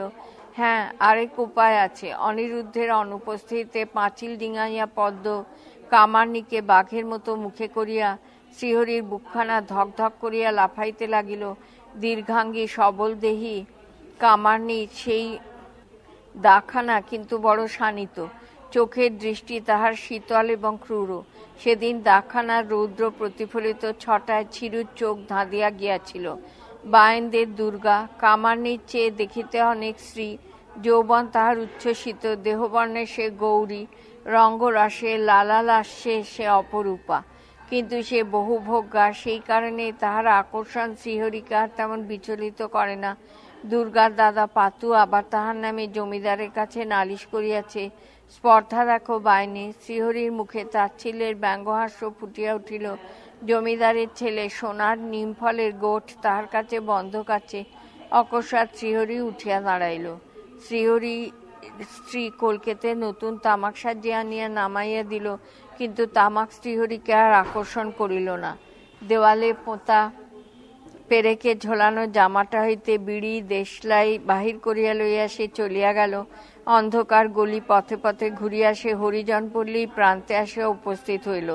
প্রচণ্ড কলরব উঠিতেছে। পল্লী প্রান্তে বহুকালে বৃদ্ধ বকুল গাছ, গ্রামের ধর্মরাজতলা, সেখানে প্রতি সন্ধ্যায় উহাদের মজলিস বসে। গান বাজনা হয়, ভাসান বোলান ঘেঁটু গানের মহলা চলে। আবার এক এক দিনে দুর্নিবার কলহও বাঁধিয়া ওঠে। আজ কলহ বাঁধিয়াছে। পৃষ্ঠা 138। শ্রীহরি একটা গাছের অন্ধকারের মধ্যে আত্মগোপন করিয়া কান পাতিয়া শুনিতে আরম্ভ করিল। পাতু বাহিনী আস্ফালন করিয়া চিৎকার করিতেছে। দুর্গার তীক্ষ্ণ কণ্ঠের আওয়াজ উঠিতেছে, ভাত দেবার ভাতার লয়, কিল মারার গোসাই। দাদা সাজছে। দাদা, মারবি কেন তুই? আমার যা খুশি আমি তাই করব। 1000 লোক আসবে আমার ঘরে, তোর কি? তোর ভাত আমি খাই? সঙ্গে সঙ্গে দুর্গার মাও চিৎকার করিতেছে। শ্রীহরি হাসিল। ওহ, এ যে তাহাকে লইয়াই আন্দোলন চলিতেছে। সহসা একটা মতলব তাহার মাথায় খেলিয়া গেল। গাছের আড়াল হইতে বাহির হইয়া সে নিঃশব্দে অগ্রসর হইল দুর্গাদের বাড়ির দিকে। বকুল গাছটার ওপাশে পল্লীটা খাঁকা করিতেছে। মেয়ে পুরুষ সব গিয়া জুটিয়াছে ওই গাছতলায়। শ্রীহরি সন্তর্পণে ঢুকিয়া পড়িল দুর্গাদের বাড়িতে। বাড়ি অর্থে প্রাচীর বেষ্টনহীন এক টুকরা উঠোনের দুই দিকে দুখানা ঘর, একখানা দুর্গা ও দুর্গার মায়ের, অপরখানা পাতুর। শ্রীহরির তীক্ষ্ণ দৃষ্টি পাতুর ঘরখানার দিকে। শ্রীহরি হতাশ হইল। দরজাটা বন্ধ, দ্বারটাও শূন্য। একটা কুকুর অকস্মাৎ গোঁ গোঁ শব্দ করিয়া ছুটিয়া পলাইয়া গেল। বোধহয় চুরি করিয়া কাঁচা চামড়ার টুকরা খাইতে আসিয়াছিল। শ্রীহরি হাসিয়া একটা বিড়ি ধরাইল। সুকৌশলে হাতের মধ্যে সেটাকে সম্পূর্ণভাবে লুকাইয়া টানিতে টানিতে বাহির হইল। দুর্গার জন্য কতক্ষণ অপেক্ষা করিতে হইবে কে জানে। আবার সে গাছের আড়ালে আসিয়া দাঁড়াইল। ওদিকে কিন্তু ঝগড়াটা ক্রমশই প্রবলতর হইয়া উঠিতেছে। শ্রীহরি আবার একটা বিড়ি ধরাইল। কিছুক্ষণ পরে সে গাছতলা হইতে বাহির হইয়া জ্বলন্ত বিড়িটা পাতুর চালের মধ্যে গুঁজিয়া দিয়া দ্রুত লঘুপদে আপন বাড়ির দিকে চলিয়া গেল। ওদিকে চণ্ডীমণ্ডপেও ভদ্র সজ্জনদের প্রবল আলোচনা চলিতেছে। শ্রীহরি হাসিল। কিছুক্ষণ পরেই গ্রামের ঊর্ধ্বলোকে অন্ধকার আকাশ রক্তাবহালয়ে ভয়াল হইয়া উঠিল। আকাশের নক্ষত্র মিলাইয়া গিয়াছে। উৎক্ষিপ্ত খড়ের জ্বলন্ত অঙ্গার আকাশে উঠিয়া ফুলঝুরির মতো নিভিয়া যাইতেছে। মাঝে মাঝে হাউইয়ের মতো প্রজ্বলিত বাখারিগুলি সশব্দে বাগানের মাথায় ঠিকরাইয়া পড়িতে লাগিল। আগুন আগুন ভয়ার্ত চিৎকার, শিশু ও নারীর উচ্চ কান্নার রোলে শূন্যলোকের বায়ুতরঙ্গ মুখর ভারাক্রান্ত হইয়া উঠিল। নিমেষে বকুলতলার জটলা এবং তাহার পরেই চণ্ডীমণ্ডপের মজলিস ভাঙিয়া গেল। পরবর্তী অধ্যায় 7, পৃষ্ঠা 139। একা পাতুর ঘর নয়, পাতুর ঘরের আগুন ক্রমশ বিস্তৃত হইয়া সমস্ত হরিজন পল্লীটাকে পোড়াইয়া দিল। বড় বড় গাছের আড়াল পাইয়া খান 2-3 ঘর কোনো রকমে বাঁচিয়াছে। বাকি ঘরগুলি অতি অল্প সময়ের মধ্যে পুড়িয়া গিয়াছে। সামান্য কুটিরের মতো নিচু নিচু ছোট ছোট ঘর, বাঁশের হালকা কাঠামোর ওপর অল্প খড়ে পাতলা ছাউনি। কার্তিকের প্রথম হইতে বৃষ্টি না হওয়ায় রোদে শুকাইয়া বারুদের মতো দাহ্য বস্তু হইয়াছিল। আগুন তাহাতে স্পর্শ করিবা মাত্র বিস্ফোরণের মতোই অগ্নিকাণ্ড ঘটিয়া গেল। গ্রামের লোক অনেকেই ছুটিয়া আসিয়াছিল, বিশেষ করিয়া অল্প বয়সী ছেলের দল। তাহারা চেষ্টাও অনেক করিয়াছিল, কিন্তু জল তুলিবার পাত্রের অভাব এবং বহ্নিমান সংকীর্ণ চালাগুলিতে দাঁড়াইবার স্থানের অভাবে তাহারা কিছু করিতে পারে নাই। তাহাদের মুখপাত্র ছিল জগন ডাক্তার। অগ্নিদাহের সমস্ত সময়টা চিৎকার করিয়া সেনাপতির মতো আদেশ দিয়া ও উপদেশ বাতলাইয়া এমন গলা ফাটাইয়া ফেলিল যে আগুন নিবিতে নিবিতে তাহার গলার আওয়াজও বসিয়া গেল। রাত্রি উহাদের সকলকে চণ্ডীমণ্ডপে আসিয়া শুইতে অনুমতি দেওয়া হইল, কিন্তু আশ্চর্য মানুষ উহারা কিছুতেই ওই পোড়া ভিটার মায়া ছাড়িয়া আসিল না। সমস্ত রাত্রি পোড়া ঘরের আশেপাশে কোনরূপে স্থান করিয়া লইয়া হেমন্তের এই শীত জর্জর রাত্রিটা কাটাইয়া দিল। ছেলেগুলা অবশ্য ঘুমাইল, মেয়েগুলা গানের মতো সুর করিয়া বিনাইয়া বিনাইয়া কাঁদিল, আর পুরুষেরা পরস্পরকে দোষ দিয়া নিজের কৃতিত্বের আস্ফালন করিল এবং দগ্ধ গৃহের আগুন তুলিয়া ক্রমাগত তামাক খাইল। প্রায় ঘরেই দু একটা গরু, দুই চারিটা ছাগল আছে। আগুনের সময় সেগুলাকে তাহারা ছাড়িয়া দিয়াছিল, সেগুলা এদিকে ওদিকে কোথায় গিয়া পড়িয়াছে, রাত্রে সন্ধানের উপায় নাই। হাঁস মুরগিও প্রত্যেকের ছিল, তাহার কতগুলা পুড়িয়াছে, চোখে দেখা না গেলেও গন্ধে তাহা অনুমান করা যায়। যেগুলা পলাইয়া বাঁচিয়াছে সেগুলা ইতিমধ্যেই আসিয়া আপন আপন গৃহস্থের জটটার পাশে পালক ফুলাইয়া যথাসম্ভব দেহ সংকুচিত করিয়া বসিয়া গেল।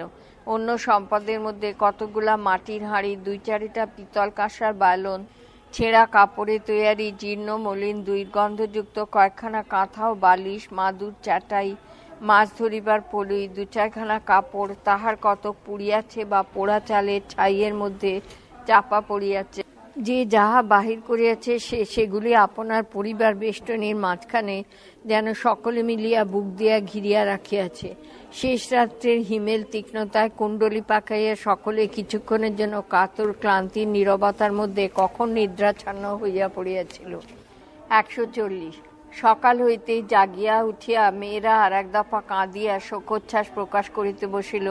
একটু রোদ উঠিতে কোমর বাঁধিয়া মেয়ে পুরুষে পোড়া খড়ের ছাইগুলা ঝুড়িতে করিয়া আপন আপন সারগাদায় ফেলিয়া ঘর দুয়ার পরিষ্কার করিতে লাগিয়া গেল। পাকা কাঠগুলি একদিকে গাদা করিয়া রাখা হইল, পরে জ্বালানির কাজে লাগিবে। ছাইয়ের গাধার ভিতর হইতে চাপা পড়া বাসন যাহার যাহা ছিল সেগুলি স্বতন্ত্র করিয়া রাখিল। এই সমস্ত কাজ ইহাদের মুখস্থ। গৃহের উপর দিয়া এমন বিপর্যয় ইহাদের প্রায়ই ঘটিয়া থাকে। প্রবল বর্ষা হইলেও ঘরগুলির জীর্ণ আচ্ছাদন থুবড়াইয়া ভাঙিয়া পড়ে। নদীর বাঁধ ভাঙিলে বন্যার জল আসিয়া পাড়াটা ডুবাইয়া দেয়, ফলে দেওয়াল শুদ্ধ ঘরগুলি ধসিয়া পড়ে। মধ্যে মধ্যে জ্বালানির জন্য সংগৃহীত শুকনো পাতায় তামাকের আগুন ও জ্বলন্ত বিড়ির টুকরা ফেলিয়া মদ্যবিভোর নিশীথে নিজেরাই ঘরে আগুন লাগাইয়া ফেলে। সব বিপর্যয়ের পর সংসার গুছাইবার শিক্ষা এমনি করিয়া পুরুষানুক্রমে ইহাদের হইয়া আসিতেছে। ঘর দুয়ার পরিষ্কারের পর আহার্যের ব্যবস্থা করিতে হইবে। গত সন্ধ্যায় বাসি ভাত ইহাদের সকালের খাদ্য। ছোট ছেলেদের মুড়ি দেওয়া হয়, কিন্তু ভাত বা মুড়ি সবই নষ্ট হইয়া গিয়াছে। ছোট বাচ্চাগুলা ইহারই মধ্যে চিৎকার আরম্ভ করিয়া দিয়াছে, কিন্তু তাহার আর উপায় নাই। দুই একজন মা ছোট ছোট ছেলে মেয়েগুলার পিঠে দুমদাম করিয়া কিলচড় বসাইয়া দিল। রাক্ষসদের পেটে যেন আগুন লেগেছে। মর মর তোরা মর। ঘর দুয়ার পরিষ্কার হইয়া গেলে মনিব বাড়ি যাইতে হইবে, তবে আহার্যের ব্যবস্থা হইবে। মনিবেরা এসব ক্ষেত্রে চিরকালই তাহাদিওকে সাহায্য করিয়া থাকেন। এ পাড়ার প্রায় সকলেই চাষিদের অধীনে খাটে। বাঁধা বাৎসরিক বেতন বা উৎপন্ন ভাগের চুক্তিতে শ্রমিকের কাজ করে। কেহ কেহ পেট ভাতায় বা মাসে ভাতের হিসাব মতো ধান লইয়া থাকে, এবং ছোটগুলা পেট ভাতায় বছরে 4খানা 7 হাত কাপড় লইয়া রাখালি করে। অপেক্ষাকৃত বয়স্ক ছেলেরা মাসে 8 আনা হইতে 1 টাকা পর্যন্ত মাহিনা পায়। ধানের পরিমাণও তাহাদের বেশি। পূর্ণ জোয়ানদের অধিকাংশই উৎপন্নের 1/3 পাইবার চুক্তিতে চাষে শ্রমিকের কাজ করে। মনিব সমস্ত চাষের সময়টা ধান দিয়া ইহাদের সংসারের সংস্থান করিয়া দেয়। ফসল উঠিলে ভাগের সময় সুদ সমেত ধান কাটিয়া লয়। সুদের হার প্রায় শতকরা 25 হইতে 30 পর্যন্ত। অজন্মার বৎসরের এই ঋণ শোধ না হইলে আসল এবং সুদ এক করিয়া তাহার উপর আবার ওই হারে সুদ টানা হয়। এই প্রথার মধ্যে অন্যায় কিছু ইহারা বোধ করে না, বরং সকৃতজ্ঞ আনুগত্যের ভাবই অন্তরে ইহার জন্য পোষণ করে। দায় দৈবে মনিবেরা যে সাহায্য করেন সেইটাই অতিরিক্ত করুণা। সেই করুণার ভরসাতেই আহার্যের চিন্তায় এখন তাহারা খুব ব্যাকুল নয়। মেয়েরাও অবস্থাপন্ন চাষি গৃহস্থের ঘরে সকালে বিকালে বাসন মাজে, আবর্জনা ফেলিয়া পাট কাম করে। মেয়েরাও সেখান হইতে কিছু কিছু পাইবে। এছাড়া দুধের দাম কিছু কিছু পাওনা আছে। পৃষ্ঠা 141। সে পাওনা কিন্তু গ্রামের নয়, চাষির গ্রামে চাষিদের ঘরে দুধ হয়। হরিজনেরা চাষিরা গ্রামে চাষিদের ঘরে দুধ হয়। হরিজনেরা তাহাদের গরুর দুধ পাশের বড়লোকের গ্রাম কঙ্কনায় গিয়া বেচিয়ে আসে। ঘুঁটেও সেখানে বিক্রয় হয়। কেহ কেহ জংশনে যায়। পাতুর কিন্তু এসব ভরসা নাই। সে জাতিতে বায়েন বা বাধ্যকর অর্থাৎ মুচি, তাহার কিছু চাকরান জমি আছে। গ্রামের সরকারি শিবতলা, কালীতলা এবং পাশের গ্রামে চণ্ডীতলায় নিত্য ঢাক বাজায়। সেই হেতু বৎসরে দেবত্ব সম্পত্তির কিছু ধান সে পিতামহদের আমল হইতে পাইয়া আসিতেছে। নিজের দুইটা হেলে বলদ আছে, তাই দেয়া সে নিজের জমির সঙ্গে ওই কঙ্কনার ভদ্রলোকের কিছু জমিও ভাগে চাষ করিয়া থাকে। এছাড়া ভাগাড়ের মরা গরু মহিষের চামড়া ছাড়াইয়া পূর্বে সে চামড়া ব্যবসায়ী শেখদের বিক্রয় করিত। আপদে বিপদে তাহারাই 2-4 টাকা দাদন স্বরূপ দিত, কিন্তু সম্প্রতি জমিদার ভাগার বন্দোবস্ত করায় এদিকে রায় তাহার অনেক কমিয়া গিয়াছে। নিজের দুইটা হেলে বলদ আছে, তাই দেয়া সে নিজের জমির সঙ্গে ওই কঙ্কনার ভদ্রলোকের কিছু জমিও ভাগে চাষ করিয়া থাকে। এছাড়া ভাগাড়ের মরা গরু মহিষের চামড়া ছাড়াইয়া পূর্বে সে চামড়া ব্যবসায়ী শেখদের বিক্রয় করিত। আপদে বিপদে তাহারাই 2-4 টাকা দাদন স্বরূপ দিত, কিন্তু সম্প্রতি জমিদার ভাগার বন্দোবস্ত করায় এদিকে আয় তাহার অনেক কমিয়া গিয়াছে। নেহাত পারিশ্রমিক অর্থাৎ 3-4 আনা মজুরি ছাড়া কিছুই পাওয়া যায় না। ইহা লইয়া চামড়াওয়ালার সঙ্গে মনান্তর হইয়াছে। সে কি আর এ সময় সাহায্য করিবে? যে ভদ্রলোকের জমির ভাগে চাষ করে সে কিছু দিলেও দিতে পারে, কিন্তু ভদ্রলোক খত না লেখাইয়া কিছু দিবে না, সেও অনেক হাঙ্গামার ব্যাপার। খতকে পাতুর বড় ভয়। শেষ পর্যন্ত নালিশ করিয়া বাড়িটা লইয়া বসিলে সে যাইবে কোথায়? পৃথিবীর মধ্যে তাহার সম্পত্তি এই বাড়িটুকু। আপন মনে ভাবিতে ভাবিতে পাতি উদ্রুত গতিতে ছাই জড়ো করিয়া চলিয়াছিল।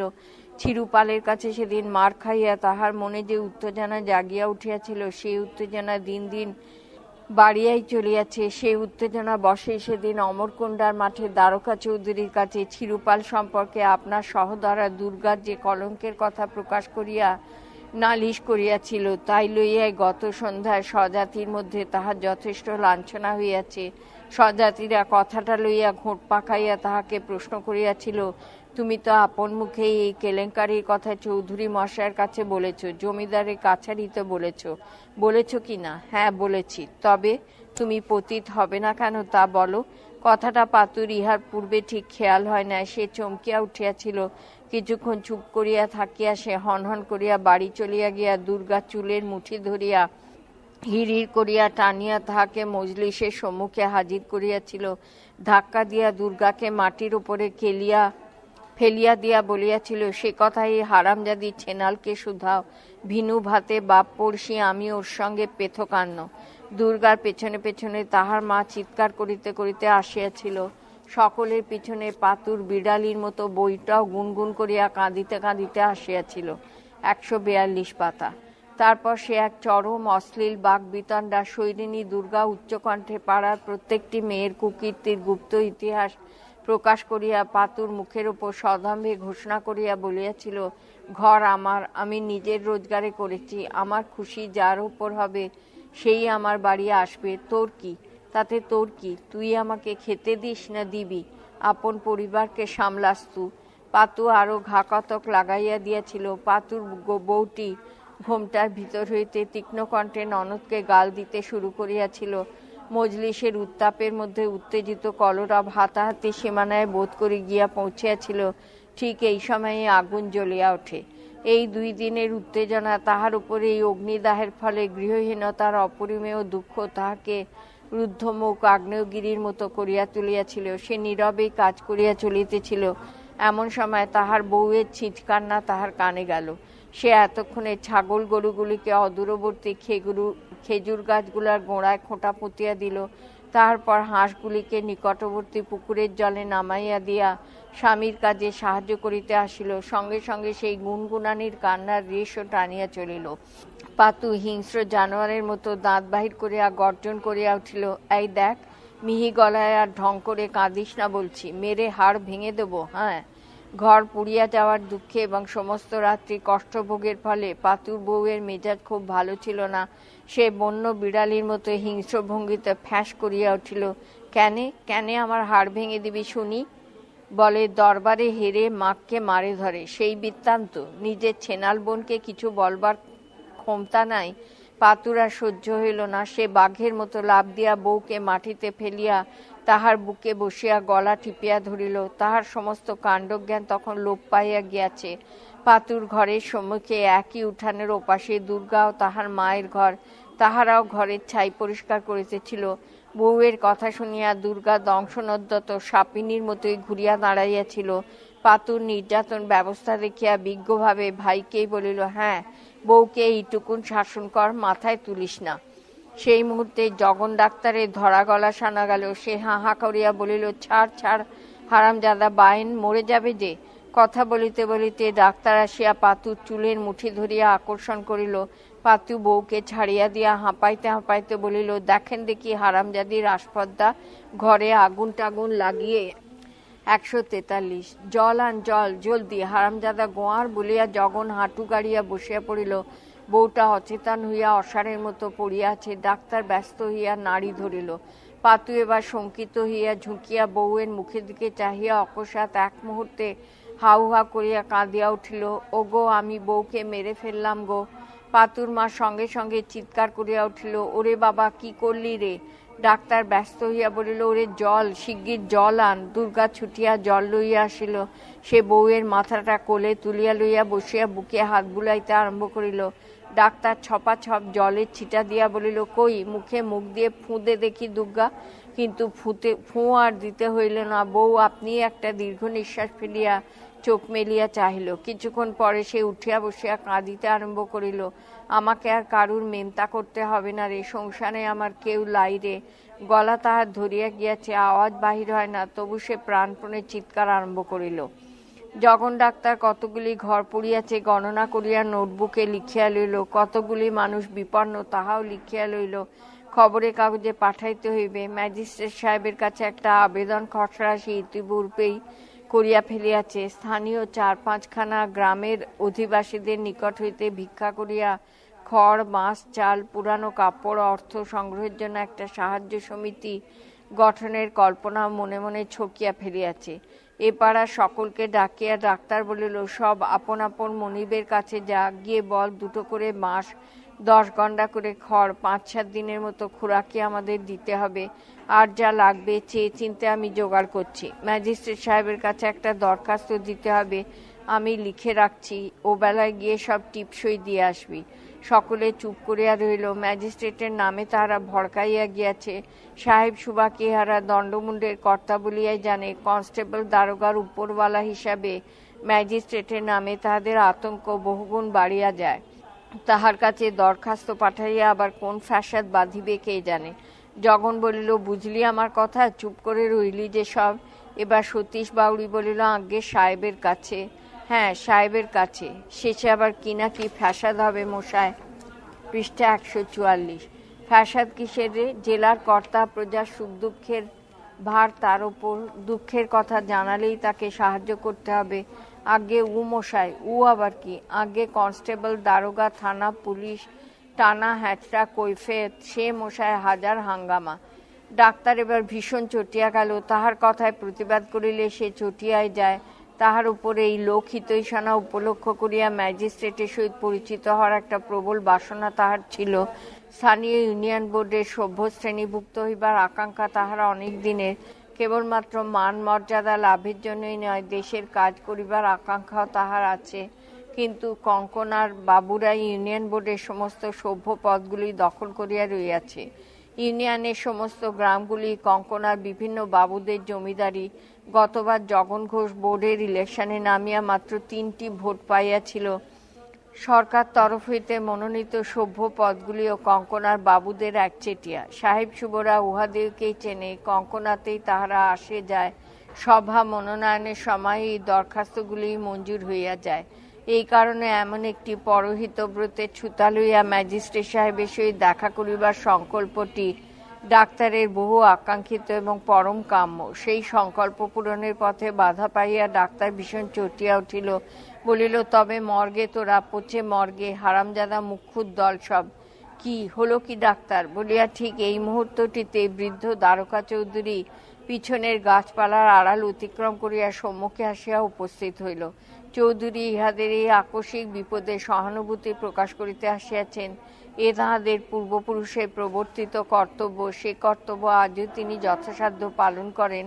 ব্যবস্থাটার মধ্যে দয়ারই প্রাধান্য, কিন্তু প্রেমও খানিকটা আছে।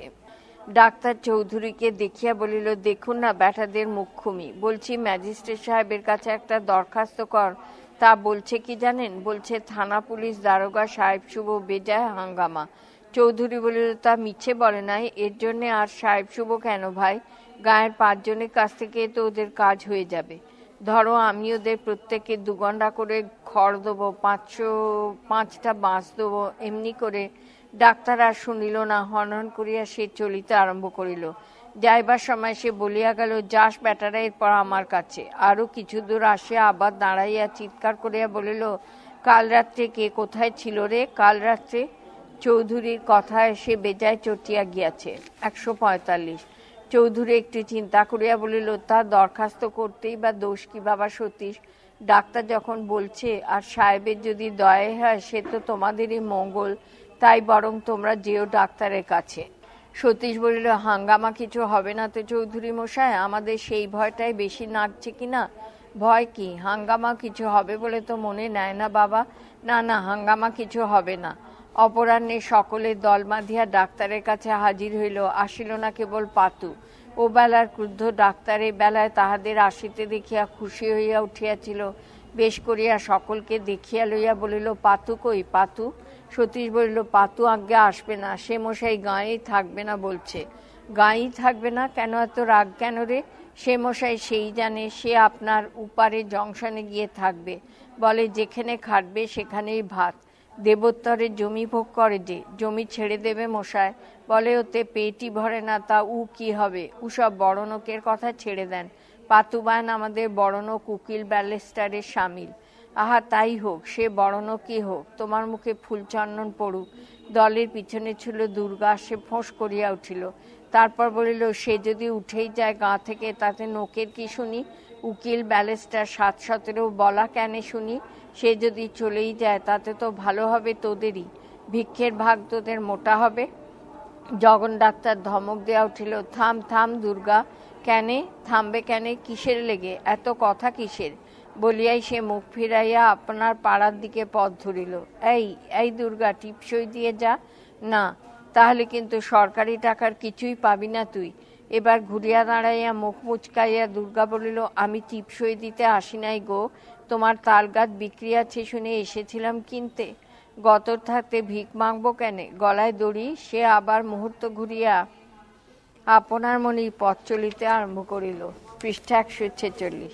পথে বাঁশ জঙ্গলে ঘেরা পাল পুকুরের কোণে আসিয়া দুর্গা দেখিল বাঁশবনের আড়ালে শ্রীহরিপাল দাঁড়াইয়াছে। দুর্গা হাসিয়া 2 হাত জড়ো করিয়া একটা পরিমাণ ইঙ্গিতে দেখাইয়া বলিল, টাকা চাই, এই এতগুলি, ঘর করব, বুঝেছ? শ্রীহরি কথাটা গ্রাহ্য করিল না। প্রশ্ন করিল, কিসের দরখাস্ত হচ্ছে রে? ম্যাজিস্ট্রেট সাহেবের কাছে, ঘর পুড়ে গিয়েছে তাই। শ্রীহরি শুনিবা মাত্র অকারণে চমকিয়া উঠিল। পরক্ষণে মুখখানা ভয়ঙ্কর করিয়া তুলিয়া চাপা গলায় বলিল, তাই আমাকে সুবে করে দরখাস্ত করছে বুঝি শালা ডাক্তার? শালাকে! দুর্গার বিস্ময় সীমা রইল না। সে শ্রীহরিকে চেনে।